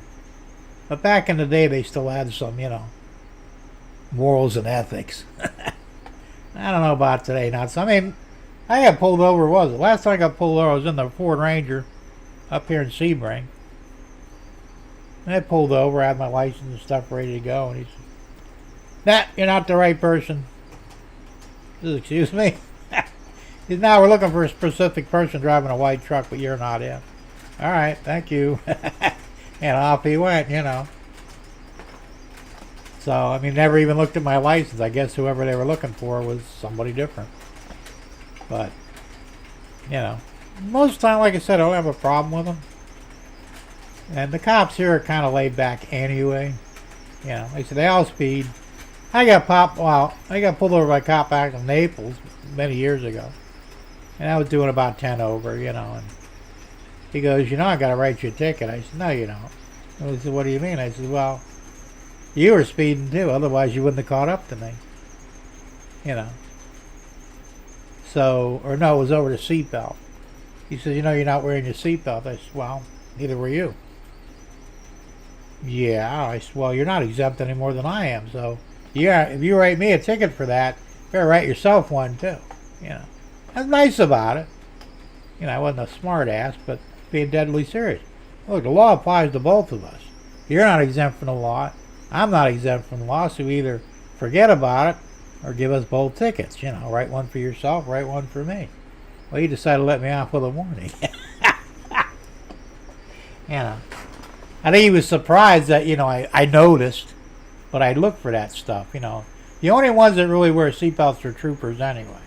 If a state trooper pulls you over for a seatbelt violation, you're getting a ticket. And they do wear their seatbelts, you know. I think it's stupid, but they do wear them. The sheriffs and the city cops, oh fuck no, they don't wear them. You know, half the time they don't use turn signals. You know, they're known to, you know, be on the phone. Now, I did see a state trooper. He almost hit me. He was on the cell phone, and he swung over into my lane. I had to blow the horn. And like, oh shit, I'm gonna probably get pulled over for this. Thank God he didn't make a shit out of it. But you know, I'm thinking like, so what the fuck are you doing on the phone? You know, I don't use the phone when I'm driving, and you're a cop. You should know better. But they don't give a shit. They think they're exempt. You know. So it is what it is.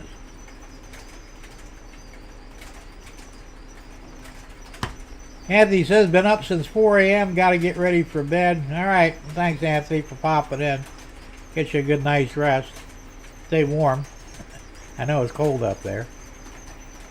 And we'll see you next time, man.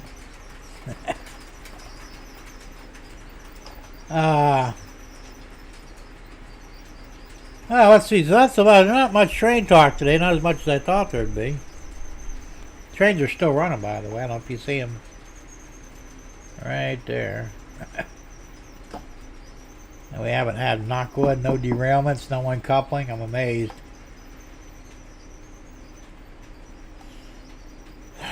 There's so much I need to do here. And hopefully I'll get to some of it. But see, I got a couple ideas in my head, like the chicken car and all that. I got to do it while the idea is fresh in my head. Anyway, it's almost 8 o'clock. We're going to run for a few more minutes and I'm going to call it a night. It's 49 degrees outside according to the computer. It's getting damn cold. So when I get back to the house, I'm going to fire up the fireplace and get a good roasty toasty fire going. Because I'll probably be up till midnight anyway. And let's see. Now, supposedly now, the internet's doing pretty good at the moment. Imagine that. I think they really are screwing with me. I don't know. Either that or just coincidence, but I'm not a big believer in coincidence, so I don't know. Right, Pogo? He's passed out underneath the table. Got the heat on in here. He's comfortable. And he gets cold just like I do. You know, because sometimes at night it gets a little cool in the house, and he'll try and climb under the blanket. He sleeps in the bed with us, you know. And so obviously he's cold. You know. I don't mind as long as he doesn't jump around or, you know, or want to play. A lot of times when he comes to bed, he wants to play. It's like, no, it's bedtime, dude. Put your head down and close your eyes and go to sleep. So, it is what it is, but... so now you know what my basic plans are for the immediate future.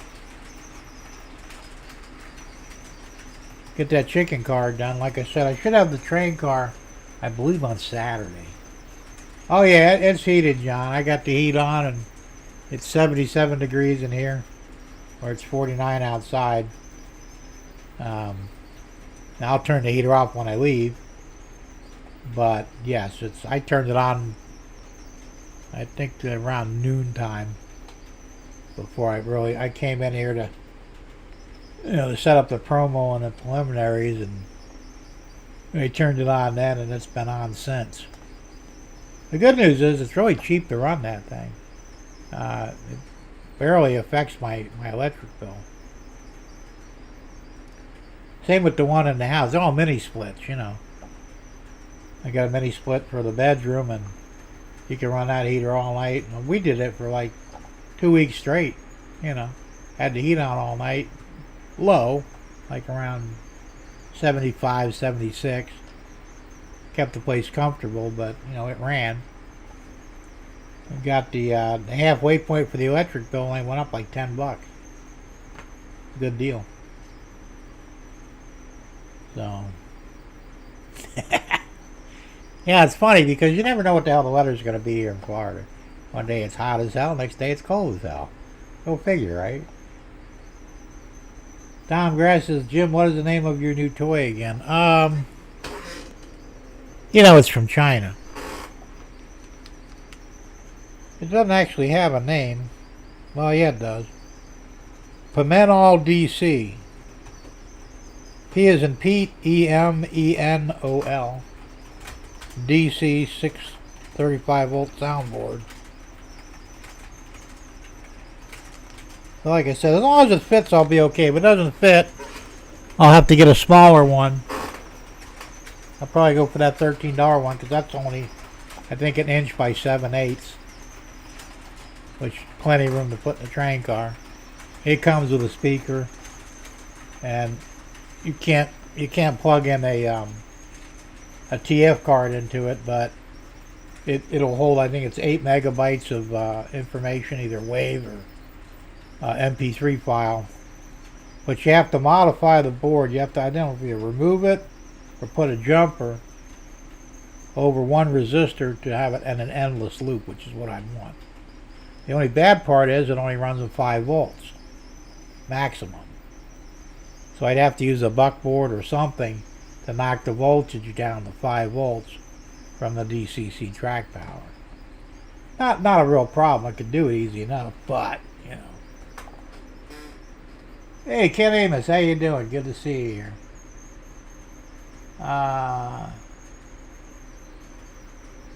He says I run blustery 18 degrees with 15 mile an hour. Yeah, that's fucking cold.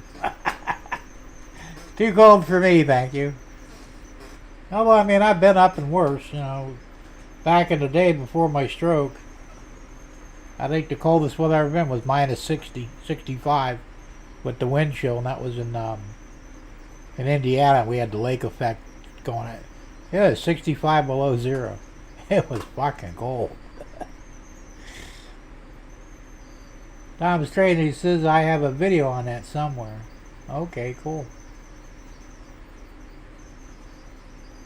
So, yeah, so I'm comfortable anyway, because like I said, I don't do the cold too well like I used to. I don't do the hot too well like I used to either, so. I kind of like trying to stay in that, you know, 70 to 80 range, and I'm fine. If it gets over 80, too hot. Gets below 70, too cold. I guess that's my age showing up. I don't know. So, we'll see how that pans out. But I know I do have to do something with the cameras here. The cameras themselves are fine. I think it's and it could be my video card. Now, you know, unlike Tom, he has a 16 megabyte or 16 gigabyte video card. Mine's an 8. And I paid close to $300 for it back in the day. And I think I've had that card for going on 5 years. It's very and of course, you know, it's a no name, even though it runs on AMD. But it's still a no name card, and it's probably getting worn out. Because I simply can't run, you know, 4 cameras anymore simultaneously. If I unplug one, the other 3 are fine, but if I plug the 4th one in, one of the 4 will lock up or simply go away.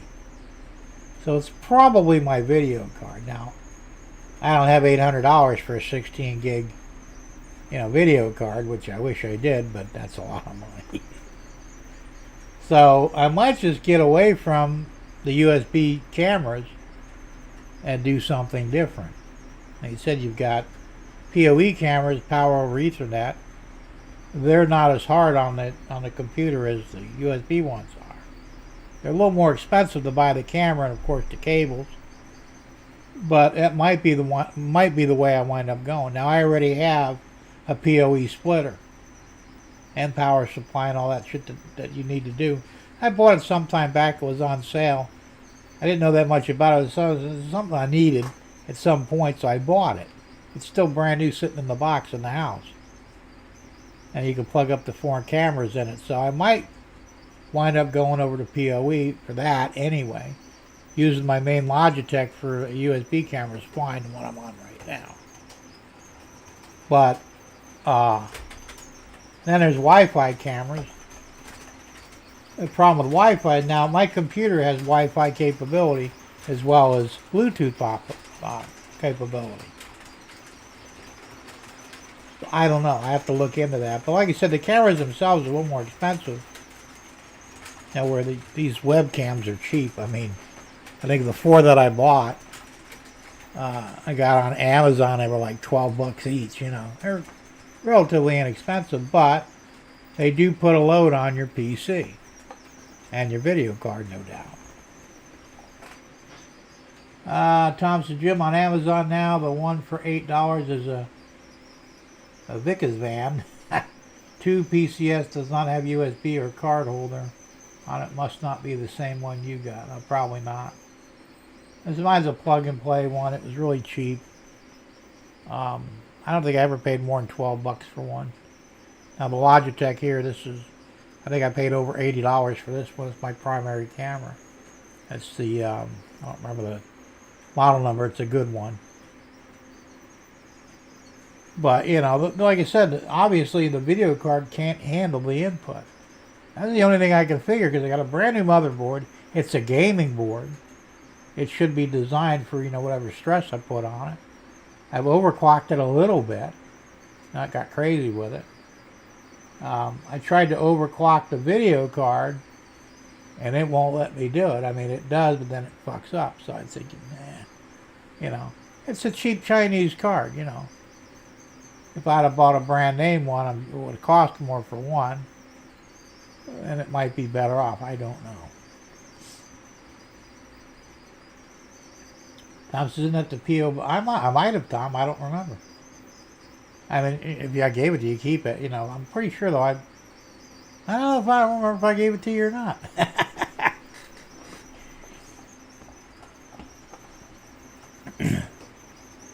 Well, what are you using for cameras, Tom? Are you using you're using HDMI cameras? Now, that's another possibility too.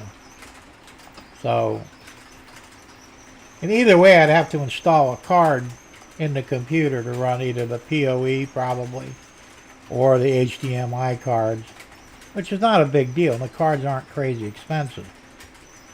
So I may wind up going that route too. I don't know. I got to look into it. Like I said, right now I've kind of blew my wad for the month. And next month I'm putting money together to go to the train show with Tom and Debbie.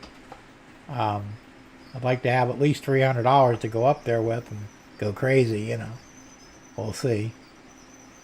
Now after that, well, come March, I'll probably have money to put into all this stuff, and I'll fool around with that.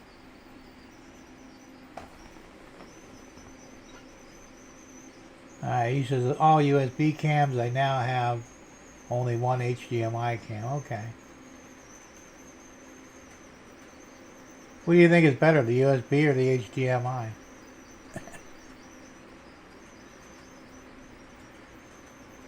So, like I said, it's tricky, I would bet, because I know you're having problems with your video card too.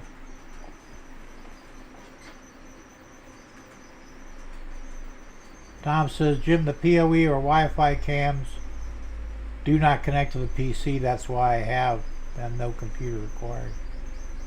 Oh, I know you're using that. Was it IP cam or the software? I think I told you about that a few years back. I had it for a while. I don't have it anymore. And you could put, I think, up to 8 cameras on that, and then it's just one input into your computer. So. Tom says they both do good if you have a good USB 3 card. Well, I've got USB 3.0 on the computer. There's like 4 ports, which I'm plugged into now.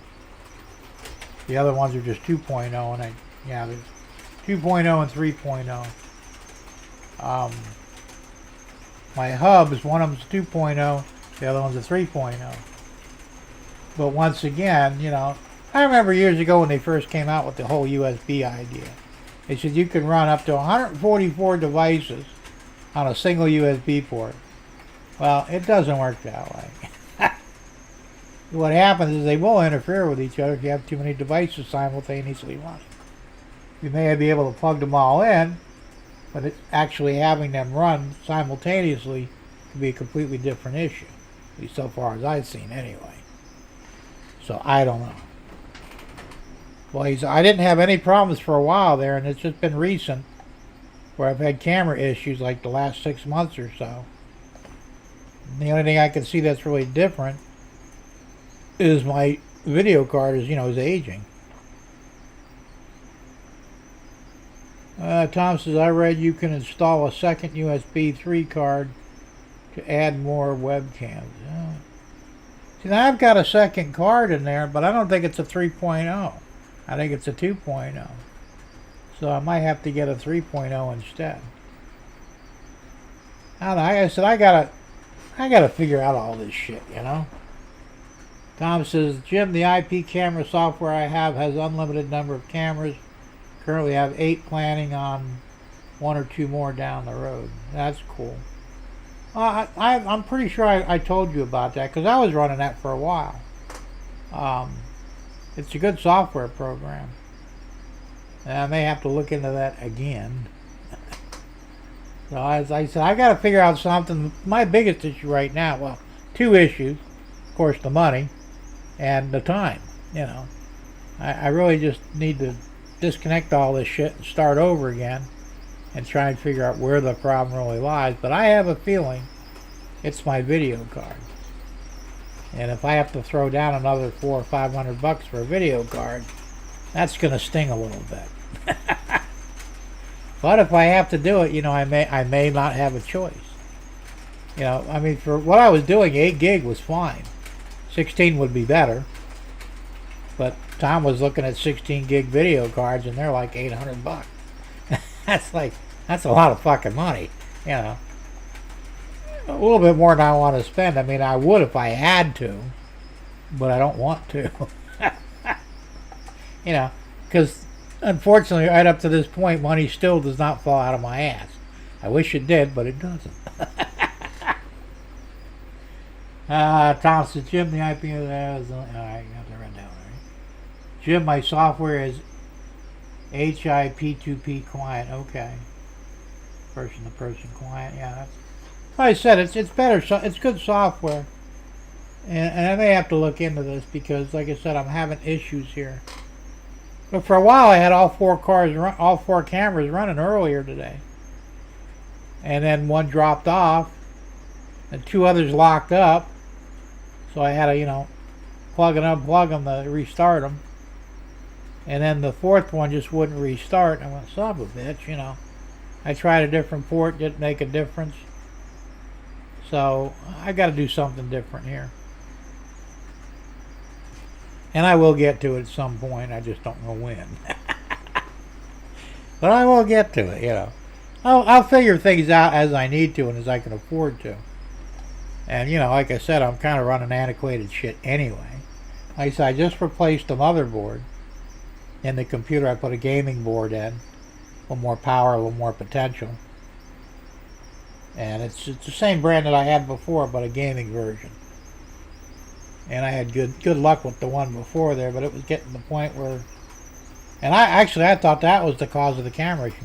It may not. I still have the board. I didn't chuck it. So maybe there's nothing wrong with the board to begin with. And it was the video card the whole time. That's what I'm guessing anyway. Tom said, Jim, you don't have a money tree in our backyard? I just shook mine yesterday and I got $1 million off of it. Good yield this month.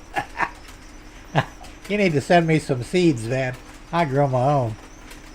I wish there was such a thing, but as far as I know, there isn't. So, I got to make do with what I got. I haven't won the damn lottery yet. I mean, I play it every now and then, but I only buy 1 or 2 tickets, a couple of hours. And my number picking is terrible. I mean, I picked, again, was it 3 weeks ago? Or was it over $1 billion? I didn't get any of the numbers. Not one. Wasn't even close. I'm thinking, why I wasted $4 for nothing? Tom says, after I uninstalled my virus software, I had no more problems. The virus software was interfering with everything. I had no issues since then. So you're not running any antivirus at all then? See, I've got Avast back here, and I've got malware bytes in the main house. This one I'm not all that concerned with. All my stuff is backed up on a separate drive, which isn't connected to the computer, a backup drive. So if I did get a virus here, reformat it and start over again. I don't care. Maybe I should do that and dump the antivirus. The antivirus is a pain in the ass anyway. Every time I turn around, I got a window pop, and I'm going, oh, you need this, and I don't need shit, He says, no antivirus for nearly a year. Well, I may do the same, and maybe you're onto something there. I mean, I had that problem back in the day. I had the Norton antivirus, which was a big, everybody had to get a Norton. So I got Norton, and it was free at the time, but you had to pay for it too if you wanted to. And I had nothing but problems with that damn thing.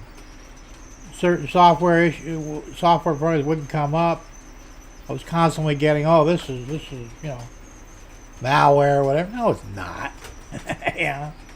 So maybe I need to do the same thing with the Avast that's in there now. It's a free version anyway.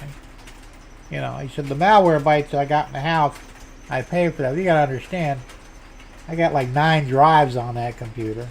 There's a shitload, like, was it 7 terabytes of information? Some of it's backed up, but not all of it. And it would be a motherfucker if I had to reformat and reinstall Windows. So, you know. Tom says, Jim and Tom, when you run virus programs on your computer, you need to exclude the applications you need to run it. Run it will exclude that software from checking. Yeah, maybe. And Tom's strange and he says, I think the virus bullshit was just a... I've said that for years too, Tom. You know, how do we know they're not actually throwing out viruses out there to get you to buy their fix, you know? So I'm going to take it off of it. I'll do that this week, off of this computer anyway, and see if it makes any difference. It might, who knows, you know. Like I said, the worst that can happen is, you know, malware or spyware, you know, because that happened on my main computer a few years back. I had no protection on it, and a guy fucking he encoded everything.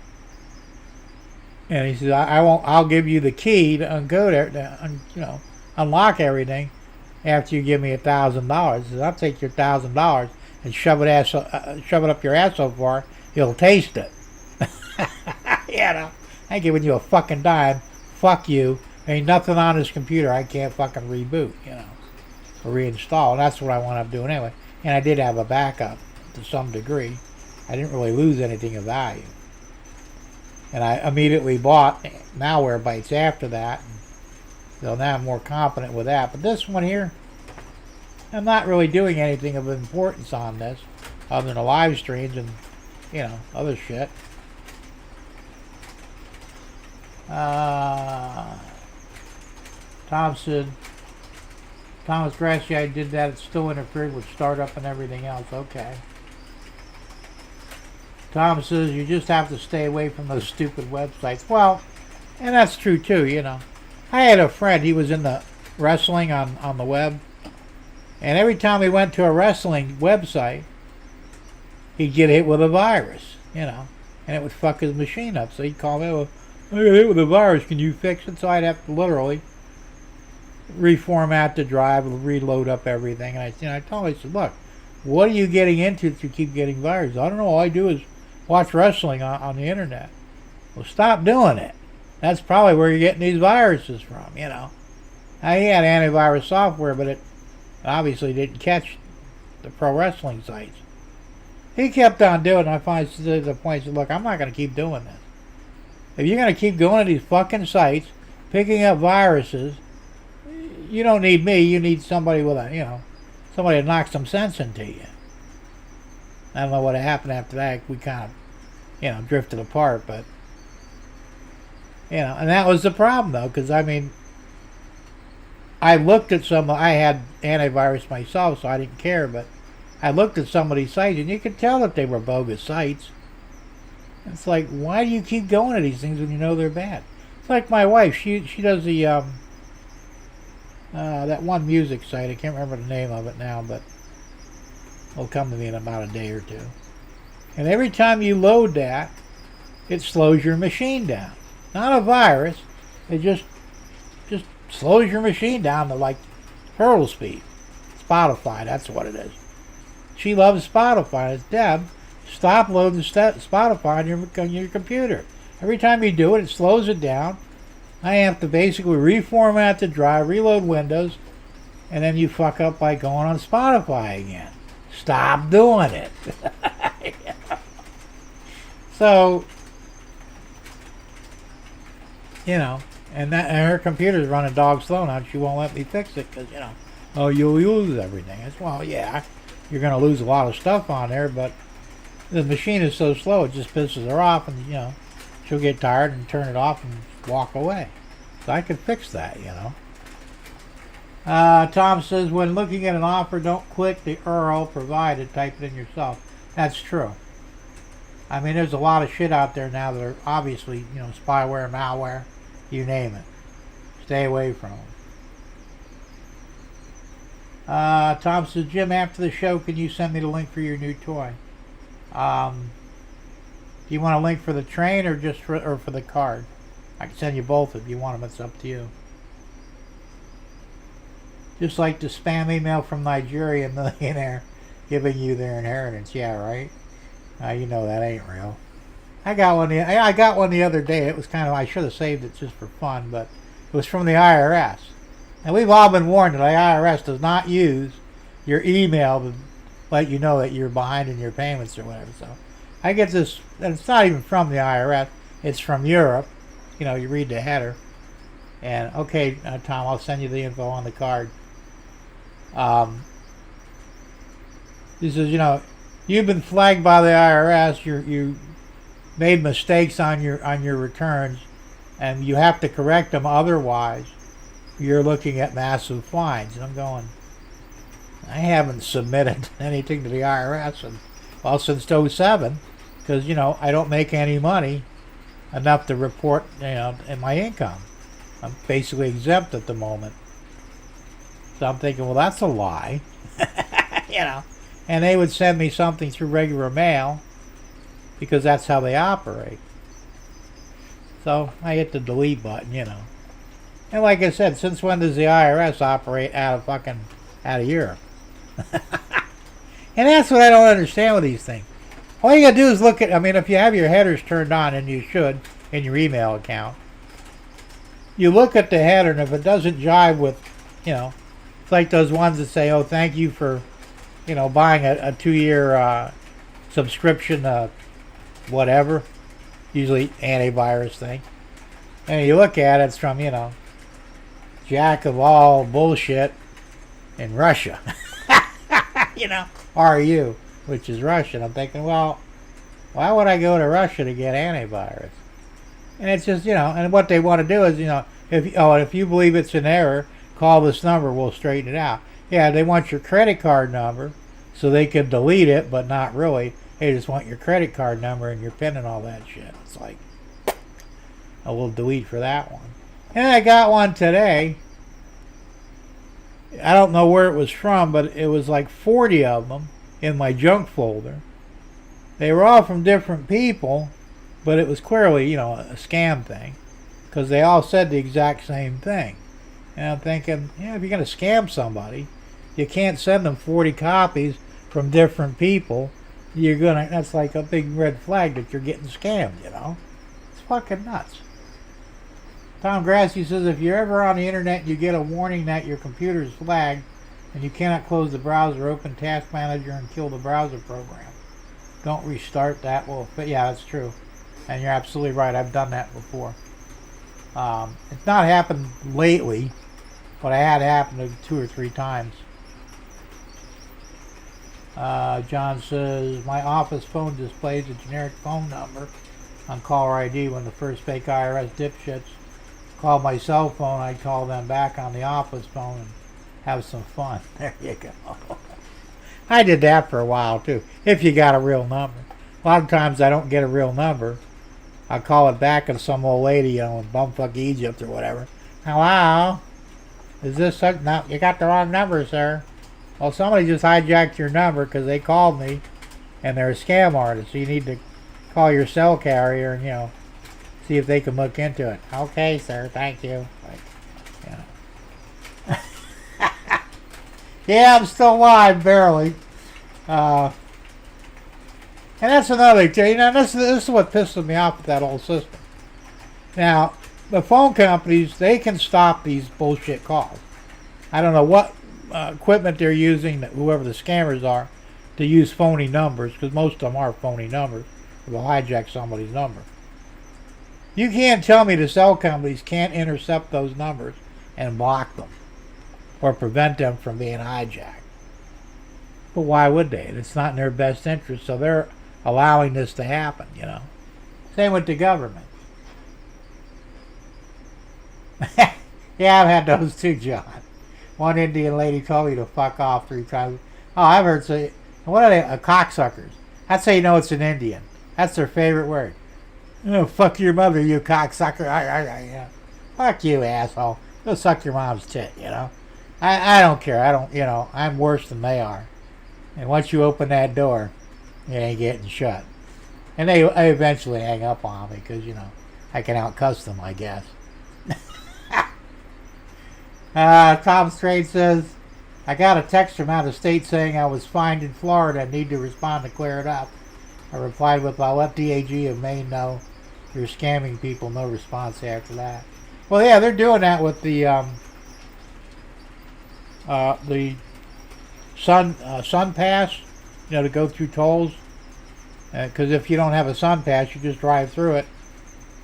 They record your tag number and your face, and you'll get a bill in the mail, But it's real because, you see it. I mean, I've done it before because there's no way to pay. I go, well, shit, there's no place to pay. I'm just going to drive through it, 2 weeks later, I get a thing in the mail from Sun Pass saying, you owe us $1.50 for, going through the toll booth. All right, no problem. I called them up and said, am I in trouble? No, sir, but you obviously don't have a Sun Pass. I said, well, it's on the other side of the state. I don't go there very often. It wouldn't make sense for me to get a Sun Pass. He said, no, that's no problem. We bill you after the fact. Cost you like 50 cents more if you don't have the Sun Pass. So you put a check in the mail, or you could pay with your credit card or debit card right over the phone and you're done. I did have one where it wasn't my car, and it wasn't my tag, and it wasn't my face. And I got the letter, and they said, well, we got your tag number. And I said, no, that's not my tag number. It wasn't clear. And I said, I'm driving a green Mercury Grand Marquis, and I haven't been in Lauderdale in years, This ain't me, it's somebody else. So they double checked. Well, all right, you're right, sir. It's not you. I said, no, I told you. So they negated it right there, but Tom also said I get a lot of that. I get that a lot with telemarketers, yeah. It's called pay by plate. Yeah, right, exactly. I didn't know it the first time it happened. I thought, oh shit, And like I said, there was no toll booths. I'm thinking, well, how am I supposed to pay the toll if there's no place to throw the money? Because back in New Jersey, they had unmanned booths, and there's a basket you threw the change in, and that would give you the green light and you go. Unless, of course, you screwed them out of their chain, in which case you were in trouble. So, I'm going through this on the other coast, like I said, over in Miami, Dade, Broward County, Lauderdale, that area. They basically expect you to have a Sun Pass. Well, I'm not going to buy a Sun Pass and maybe use it once every 5 years. Tom Grass says, Jim, well, I live in New Jersey and have a Sun Pass. Yeah. Well, if you use it a lot, it's worth having, Tom Strange thinks the Sun Pass Pro is good all over the East Coast. Oh, that's cool. Yeah, I guess it would be, but like I said, if I were doing that, that would have been nice when I went up north to move a lady back down from New Jersey to Florida. Every toll road I hit, man, it would cost me a fortune. She gave me money for it, But I had a 26-foot U-Haul, 2 axles, a 2-axle trailer to put the car on, and not only did they charge me for the 2 axles on the trailer, they charged me for the 2 axles on the damn car, even the car wasn't on the road. So my tolls, like going over bridges and shit, were like $40-45. I'm thinking, this is bullshit, the roads suck. And I finally got pissed off. The last one I went to, right before I got out of Jersey, I said to the toll lady, I said, I don't mind paying the money, but why don't you actually fix the fucking roads with it, Oh, sir, we're doing the best we can. No, you ain't. You're fucking pocketing the money. These roads are shit. Tom says they used to have toll booth on the right lane. Then they are doing away with them and using the pay by. Yeah, exactly. I remember that. Like I said, years and years ago, it was always a place to pay. You'd have the pay cash booth or whatever, and then you'd have the Sun Pass booths over on the left side. So I'd go over to the right, pay the thing. That was before they did the pay by plate deal, apparently. Tom Grass says, back in the day, I used to throw pennies in the toll booth. Unmanned booths. Took a long time to read all the pennies. People got pissed. I didn't know they took pennies. That's cool. Like I said, I've been, places where you threw money in the basket and usually had quarters and dimes. But yeah, I never thought about using pennies. I didn't think it would take pennies. That's kind of funny when you think about it. Apparently, I'm not quitting at 8 o'clock because, so far our buddies are holding up over here. Imagine that. We'll keep going for a while. Tom says, oh, you were the one doing that. Yeah, right? I never thought I would have done it if I'd have known. I think tolls are bullshit anyway, What do we pay a road tax for when we buy gas? That should take care of that crap, I remember, Tom, you remember down at Marco Island. I don't know if you were down there at the time, but they used to have a toll on both sides of the Marco Bridge. And it was there for years.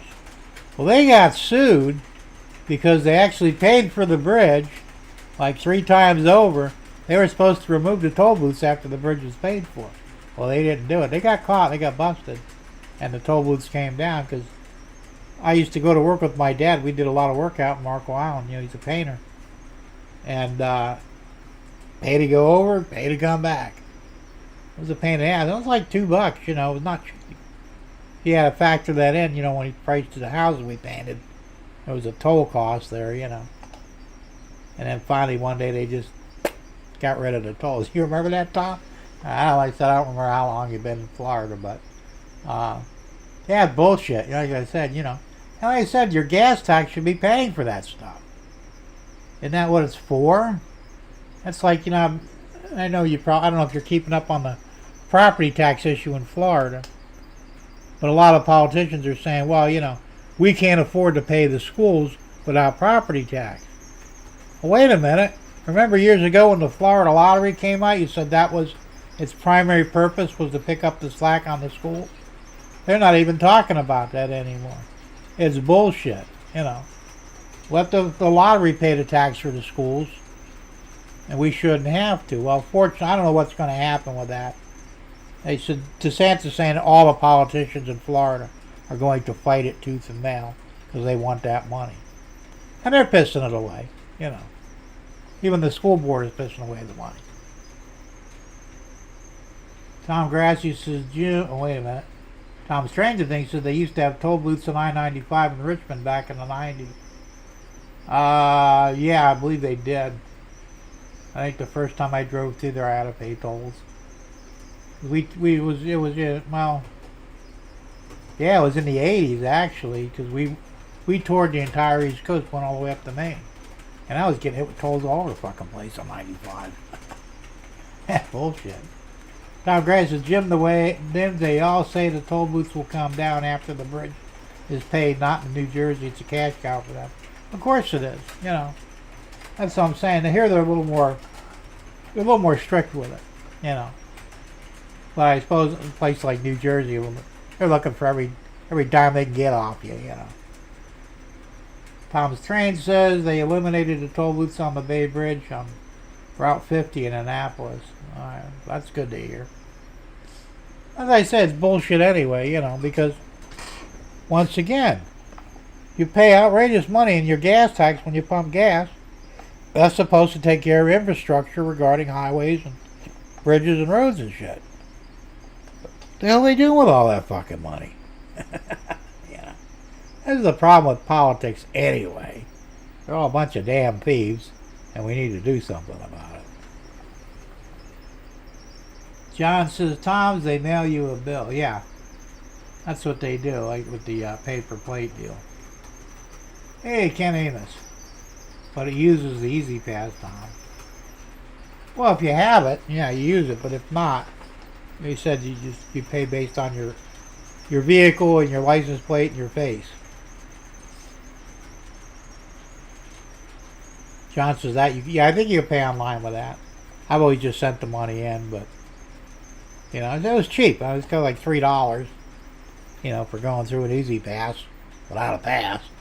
Okay, all right, wrote him a check, problem solved. Tom Strange says it didn't show up on my Sun Pass when I was going through it in October. All right.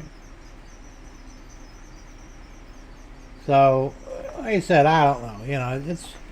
It's just another fucking way to get your money. I mean, I'd like to see all taxes done away with. How the hell did this government operate before they taxed everybody? They obviously did for over 100 years. So what the hell's going on, Maybe we quit throwing money all over the place and trying to conquer the world or whatever the hell we're trying to do. They wouldn't need to tax us at all. John says it takes the state of Maryland several months to send out a bill. I'm sure it does.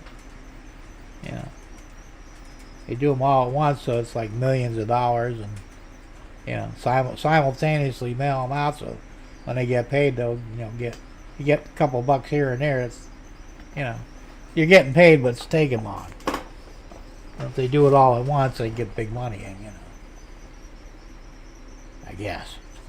I don't know. It's all bullshit, I'll tell you what's going to happen. One of these days, I don't know when or if, not my lifetime, I don't know. I think the people are going to revolt against all this taxation, And they need to. Like, look, enough's enough. I was watching a thing here in Florida. They're cracking down on the HOAs, homeowners associations. Because, they're like Nazi organizations, most of them now. Oh, you can't park your truck in your driveway. But it's my personal, it doesn't matter. It's a truck, you can't park it there. Or, there's a brown spot on your grass. Fix it or we're going to fine you. Well, Tallahassee, our state capital, they finally started cracking down on them. So now they're not allowed to do that shit. And they're pissed, Some of the, HOAs, oh, this is going to degrade the HOA. Our communities will suffer for this. No, they won't. Because it's stupid. And I would never live in an HOA anyway because, you don't tell me what the fuck to do. I just don't do it, If I want to paint my house green, I'll paint it green. I mean, I wouldn't. But if I wanted to, I should have that ability to do so, Thomas Train says, I got a speeding ticket from a DC camera 2 years after I moved to Florida. Yeah, that's happening too. There was a guy in New Jersey. Well, he actually lives in Florida. And they had a warrant for his arrest for gun trafficking in Jersey, even though he's never been to Jersey ever in his entire life. So that's going to be interesting to see how that goes now. I don't know what the hell's going on with all this bullshit, Ken says Maryland gone to shit period on taxes. Oh, I know. Well, that's what I'm saying. It's cash cow. It's the same here in Florida. Our taxes, not for me so much, but for some places, went up 50%. In 1 year. I mean, that's crazy. And you're already paying $10,000, $15,000 a year in property tax. And they raise it 50%. That's a lot of fucking money. And what do they do with that money? Not what they're supposed to be, obviously. Derek said the last lotto was over $1 billion for over 6 weeks. And the schools collected each of those weeks and a half of the $1.6 billion prize. I know there should. That's what I'm saying. We were told when the lottery came in, here in Florida, that it would ease the, it wouldn't necessarily do away, but it would ease the property tax situation. They were going to pick up the bulk of it. And that's how it got passed, because Florida said, no, we don't want a fucking lottery in our state. Florida's always been anti-gambling, more or less. So the sweet and the potty said, well, look, if you let us do this, we'll cut your property taxes. We'll use the lottery to pick up the slack. They never did. They lied to us like they always do, Motherfuckers. And I'll tell you what, we should all sue the shit out of the Florida government and bankrupt them. It's John Nippenberg says, we crossed the Bay Bridge on New Year's Eve. I'll let you guys know when the bill shows up. Yeah, I'll bet. Tom Strain says, shouldn't have stupid kids either, but they do. Where does the money go? Must be Somalia daycare. I know. I was watching a YouTube video. Well, I was actually on X. And what's his face? That one kid there that's doing the reporting that broke the story. Can't remember his name. But he was asking a Somali daycare owner Well, how many kids do you have here? Can I enlist, can I get my kid to come here? And, who are you? No, no, no. Go away. Get off my property. You're not welcome here, I would have fucking decked that bastard right off the bat, And he should have been arrested on the spot for clearly running a scam. But the government doesn't do anything. So I don't know what's really going to happen with this. It may quietly go away and continue on. Let's see. Nick Shirley, that's who it was, yeah. Nick Shirley. I like Nick Shirley. He's pretty cool. He's making a name for himself. He's also probably putting himself in the crosshairs to wind up taking a bullet if he's not careful. And that's what I'm saying. How in the hell? It's like the money going to the airport. Like $7 million in suitcases. They took it to the airport. And it just went through. So they actually, Nick Shirley interviewed one of the TSA agents. He says, well, how does it happen? Well, we had no clue. If it isn't drug money, we can't touch it. Bullshit. If you get caught with $10,000 cash on you, the cops will confiscate it, and you have to prove that that's legitimate money. You may or not get it back. So $7 million and no questions asked. We're just gonna send it to wherever, Africa or whatever. That's bullshit. They were all in on it. They had to be. Can I enroll my made-up kid? There you go. Hey, Thomas Moore. Jim, the 3D printed train is a GE locomotive. See it? Yeah, but I'm not printing it, Tom.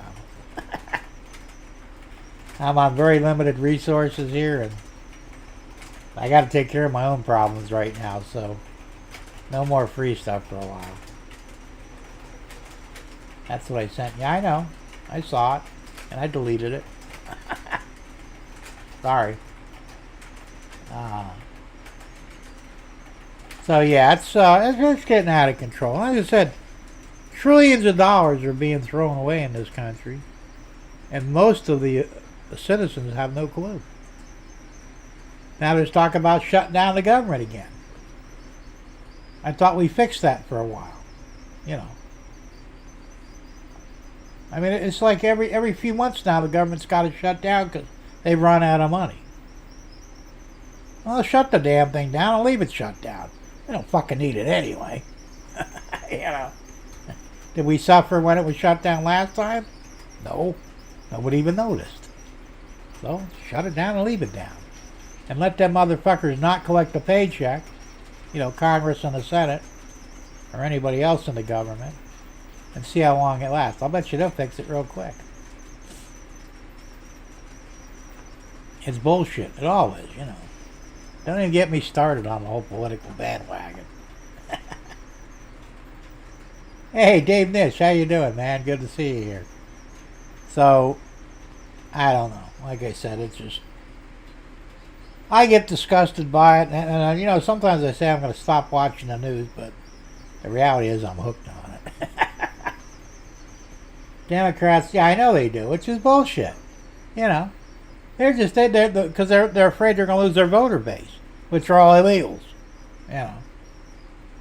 So it's got to stop. I 100% back President Trump, and I don't care how fucking stupid they got to get these assholes out of our country.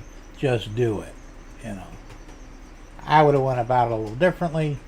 Probably not legal, but I don't care. He got up on TV and said in several different languages, you got, we'll give them 2 weeks to get out of the country. We're going to find you. We're going to put you to work in a work camp where you don't get money, and you work till you die.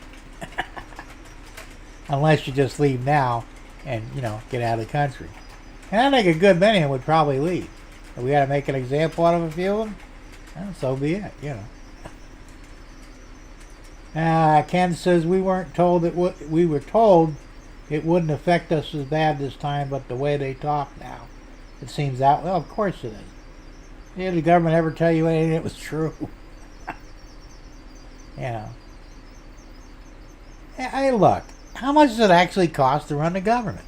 First off, the idiots that are, running the show, whether it be, Congress and the Senate, they're getting way too much money anyway. And they need to just put them on a part-time basis. Originally in this country, those people got together once every couple of months to discuss a problem, if there was one. They had real jobs outside of politics, and they didn't get paid. It was volunteer to be a politician. We need to go back to that, This bullshit. Like I said, every year they come up with new laws, which are worse than the previous years, because they have to justify their existence. Well, we got to write laws because otherwise, why would we be here? Exactly. Why are you there? We don't need no fucking laws. We don't need any of this bullshit. Get the fuck out, That's the way I would do it anyway. I probably would be executed pretty quickly, but hey, they can't kill all of us, and if everybody finally said, you know what, we've had enough, this stops now, and got serious about it, it could conceivably stop. Would there be bloodshed? Probably. Would it be worth it? Probably. Tom Strange says they are paid too much and then get a kickback from all the space. I know. It's bullshit. All this money flying around all over the place. There's no checks and balances on them. How do you give somebody $1.5 or $1.7 million for a daycare that you don't investigate to make sure it's a legitimate operation? Why would you? If you or I did that, they'd find out in a heartbeat. They'd probably throw us under the jail and seize everything we ever owned. The only thing I think we can all agree on that the Somalis aren't smart enough to do this on their own. They had help. I think they're useful idiots. Doesn't excuse them in any way, but I have a feeling it's the politicians that set this all up for them, Tom Strange says they shipped my hoodie from Nick Shirley Leering Center at 1-800-FRAUD. There you go. The Leering Center. Have you guys seen the South Park shorts on that stuff? Funny as shit. And they're really running on that Leering Center thing. And that's what I'm saying. How legitimate can you be if you can't even spell the word learning correctly? And you can't tell me they didn't know this. I'm sure when they applied for the permit or business license, they put the same thing down, Leering Center. And nobody caught this? Bullshit. That's all I got to say on it. But it's our money, And a lot of people aren't, we got to take care of these people. No, we don't. Where in the Constitution or common sense does it say we need to take in every dreg of society around the world and take care of them from birth till death? It doesn't say that anywhere. And common sense would tell you, look, you got to fend for yourself. Your wife's got to fend for herself. Your cousins, your brothers, sisters, whatever. How come they don't? I mean, it'd be nice if, they hand me $250,000. Say, here you go. This will get you started. I'd be a millionaire right now if they'd have done that back when I was 18, Tom Strange said they even misspelled the street name. I believe it. Dave says, hell, they don't know a woman from a man. That's true. Ken says, country formed from people running away from taxation and now highest taxes. I know, exactly. That makes no sense either. We started a war over a 3-cent tea tax. And now they're bending us over so far we'll never recover. It's unfortunate. It's time to fight back. I mean, hopefully non-violently, but if it comes down to it, then, that's what it is.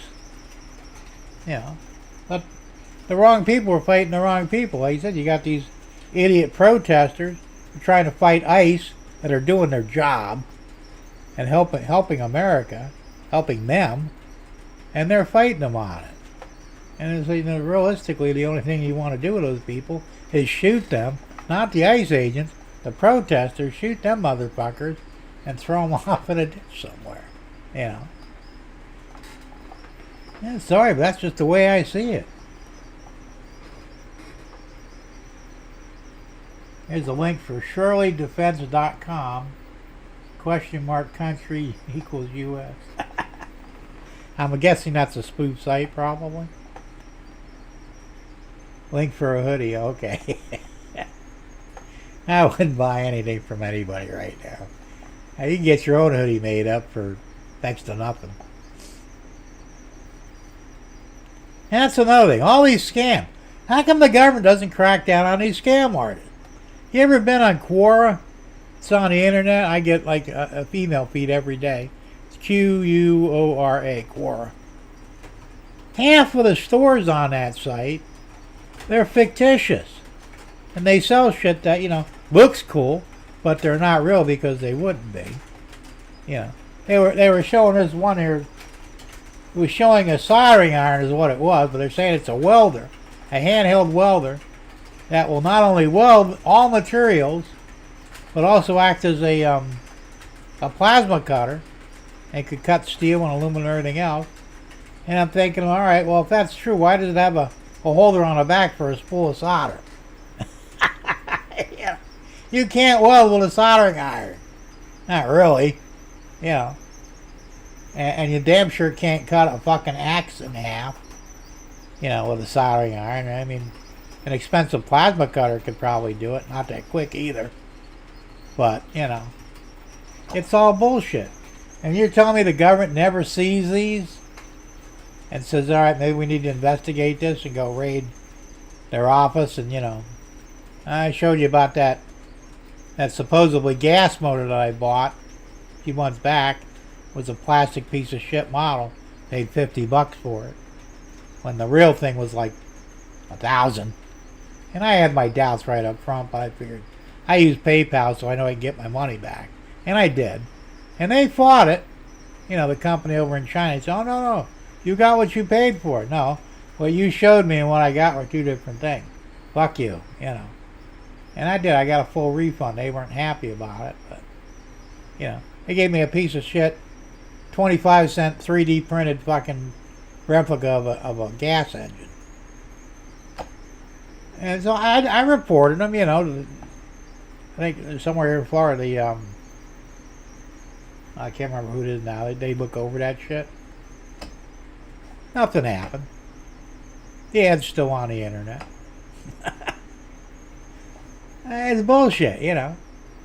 They're going to raid your house because you might have, you know, an untaxed pack of cigarettes, destroy half your house in the process, arrest you. But the real scam artists are walking away, you know, no problem. It's wrong.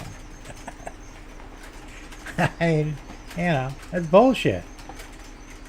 But that's the world we live in right now, and I think they should allow us as citizens to take care of these problems ourselves, because, you know, we would do it the right way. Well, the permanent way. That was right or not, but sounds good to me. You know, you tried to scam me, boom, scam this. You know, problem solved. You're not allowed to do that. That's bullshit. Like, where was it, in Texas? The other day, a guy shot someone and killed him, a home intruder in his house, and the cops arrested the homeowner. Now the guy, the intruder was armed with a gun, and the homeowner got the drop on him and shot and killed him, and they arrested the homeowner. Well, we don't know if they know each other. What the hell difference does it make? The guy comes into your house without permission, with a gun, with the intent to hurt or kill you. You kill him first and you get arrested? What the fuck? And that doesn't happen here in Florida as a rule. You know, we have stand your ground here, just like Texas does. Plus we have the castle doctrine. Somebody breaks into your house and they're armed, you may use deadly force on them. If they're bigger than you and can harm you, you may use deadly force on them. You know. And you'd think Texas, of all places, would be better at it than Florida is. Apparently not. I don't know what they are. Both were Latino. At least they looked like they were. The shooter definitely was, the homeowner. The home intruder, I don't know, he could have been white, he could have been Hispanic. Hard to tell. He had a Hispanic sounding name though. So I'm thinking they probably figured it was a drug deal gone wrong, but it doesn't matter. You know?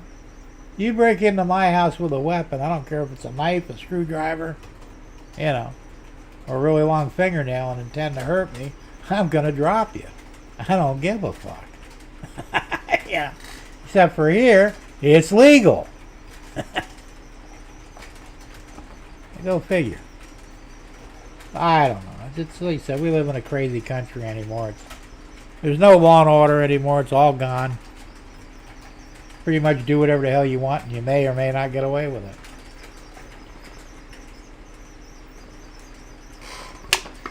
And it's a shame because it shouldn't be that way. Yeah, missed that one. So, anyway, it's almost 9 o'clock. 11 more minutes. I'm definitely wrapping up for real at 9 o'clock. It's still 49 degrees outside, so that's good. It's not gotten cold yet. I can handle 49, but if it gets much colder, the heat's going on in the house. So, well, we discussed a lot of things today. Says Maryland charges you just for I'm not stupid too. And they used to be that way here a long time ago. You know, even in self-defense, if you discharge your gun in the house, you got arrested for it. It's like, well, how am I supposed to protect myself? You know. Finally, somebody with, you know, a brain changed the law, but of course, Maryland's a blue state, so, you know, you shouldn't be surprised. It's ridiculous. I mean, there should be no rules with this. Somebody threatens you with a weapon, no matter what that weapon is. Slingshot, knife, gun, bow and arrow, doesn't matter. A car. You should be able to, you know, use deadly force on them. How hard is this? So I don't know what the hell. As they said, that I think they don't want the bad guys to get killed. Oh, we got to protect the criminals because, you know, they're making us real money. It makes you wonder sometimes. Are they? You know, there's some sort of deal we don't know about where, you know, the criminals pay off the politicians to keep the laws, you know, against the homeowner. Makes you wonder. That's pretty fucked up when you think about it. And the trains are still running. Imagine that. Usually somebody would have just derailed already or uncoupled, but so far, knock wood, they're still running. John Nippenberg says the car is a 4,000 pound. Of course it is. You can kill more people with your car than you can with a damn gun. You know, your car won't run out of ammunition as a rule, but your gun might. Yeah.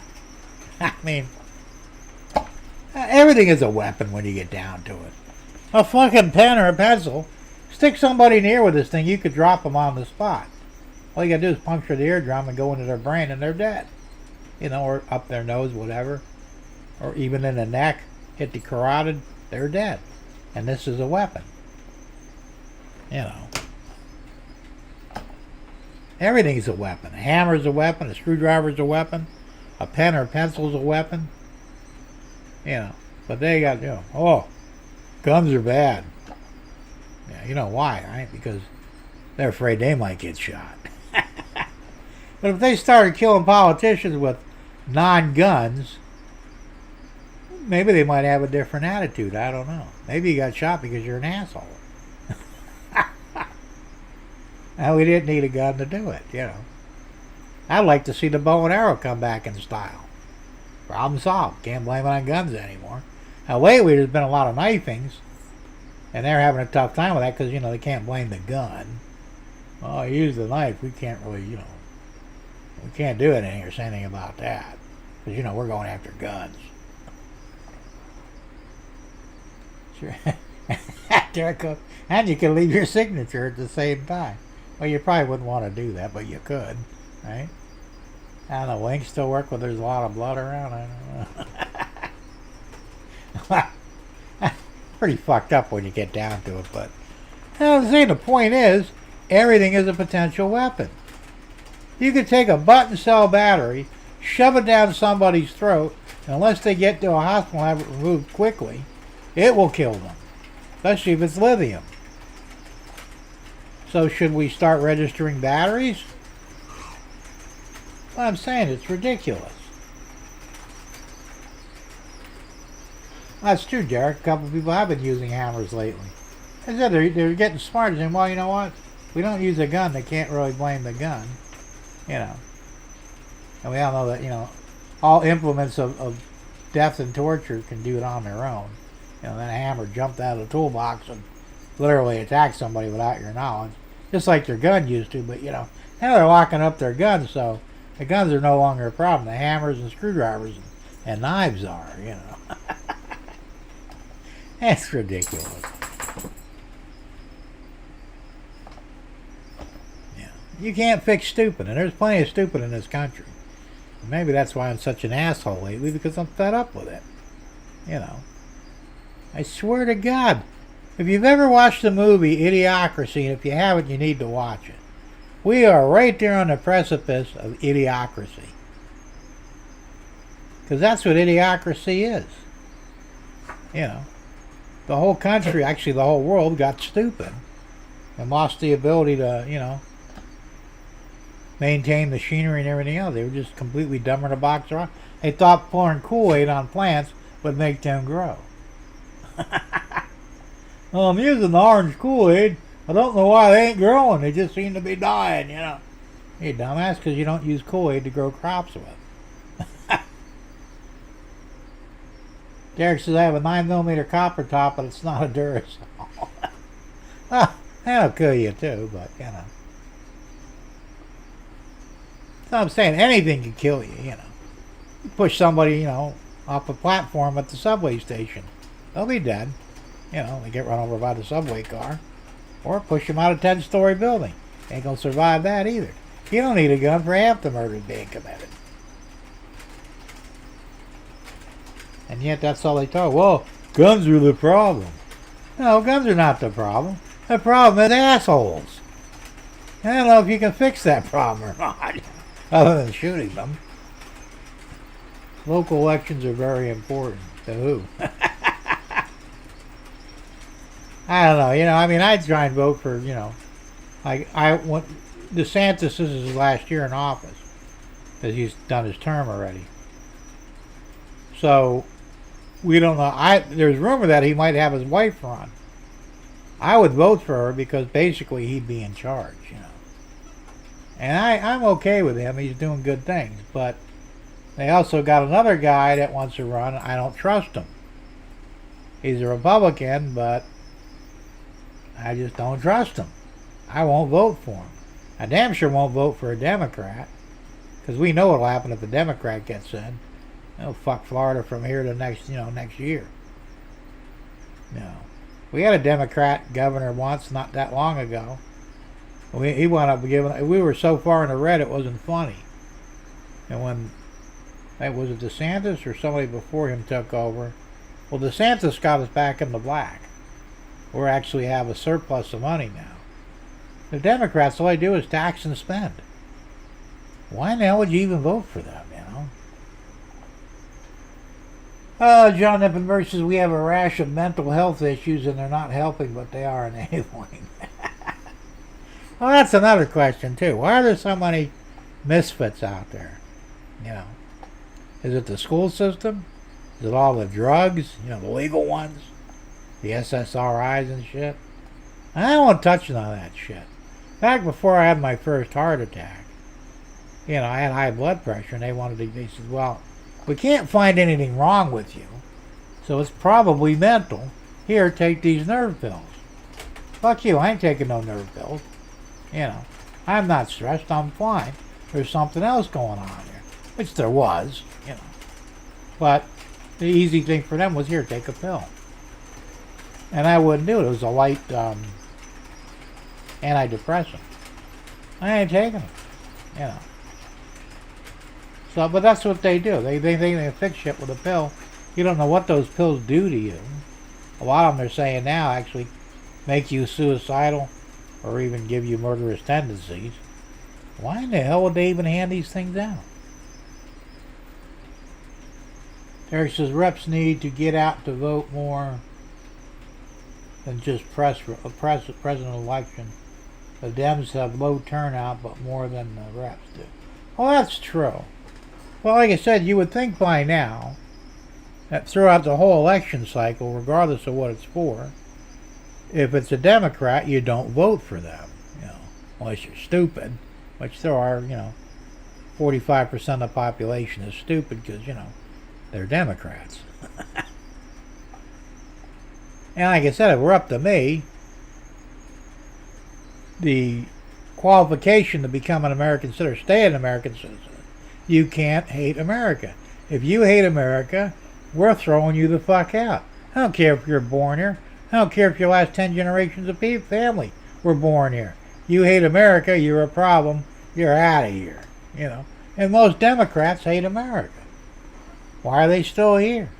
There's nothing in the Constitution that says we have to put up with, people that want to destroy the country or what it's supposed to stand for.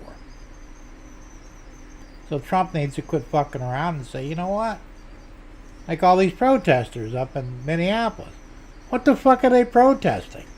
I don't even think they know, but even if they do, it doesn't matter. You hate America, clearly. You're standing up for illegals and for, fraud and everything else. That's your name. We're going to put you on a boat and send you wherever you want, And if you don't know where you want to go, we'll just send you to Africa and be done with it. See how you do there. Something needs to happen here. We can't keep catering to all the lowlifes and low IQ idiots that are destroying this country. Now the Republicans aren't perfect, I understand that. Most people, I think, are like me or like you guys. We just want to be left alone, go to work, support our families, not get taxed to death or railroaded by the cops, and spend our lives the way you're supposed to. But the Democrats, they're not happy with that. They want to run you into the ground, and once you're there, they want to grind your face a little deeper and take your money at the same time. That shit needs to stop.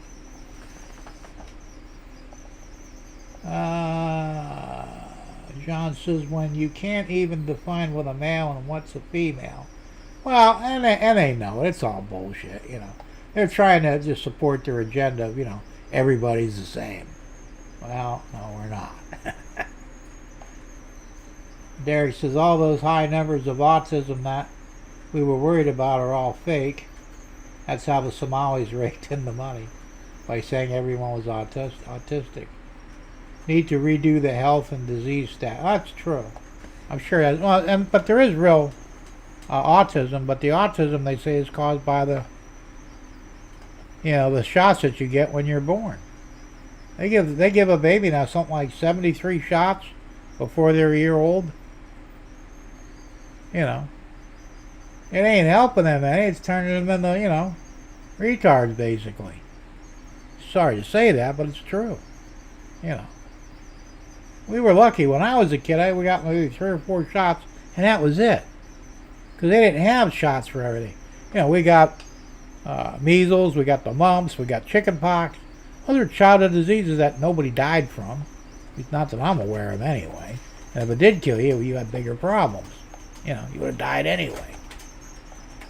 They didn't have flu medicines. They didn't have, obviously, COVID shots. There was a lot of things they didn't have. Now they're pumping all this shit in these kids before they're even walking age, and they can't figure out why these kids are getting all fucked up. I don't care what you say. Do an experiment, which you shouldn't, but, don't vaccinate a kid for the first year and see how he turns out. And vaccinate the other kid, whichever one's fucked up, well, there's your answer.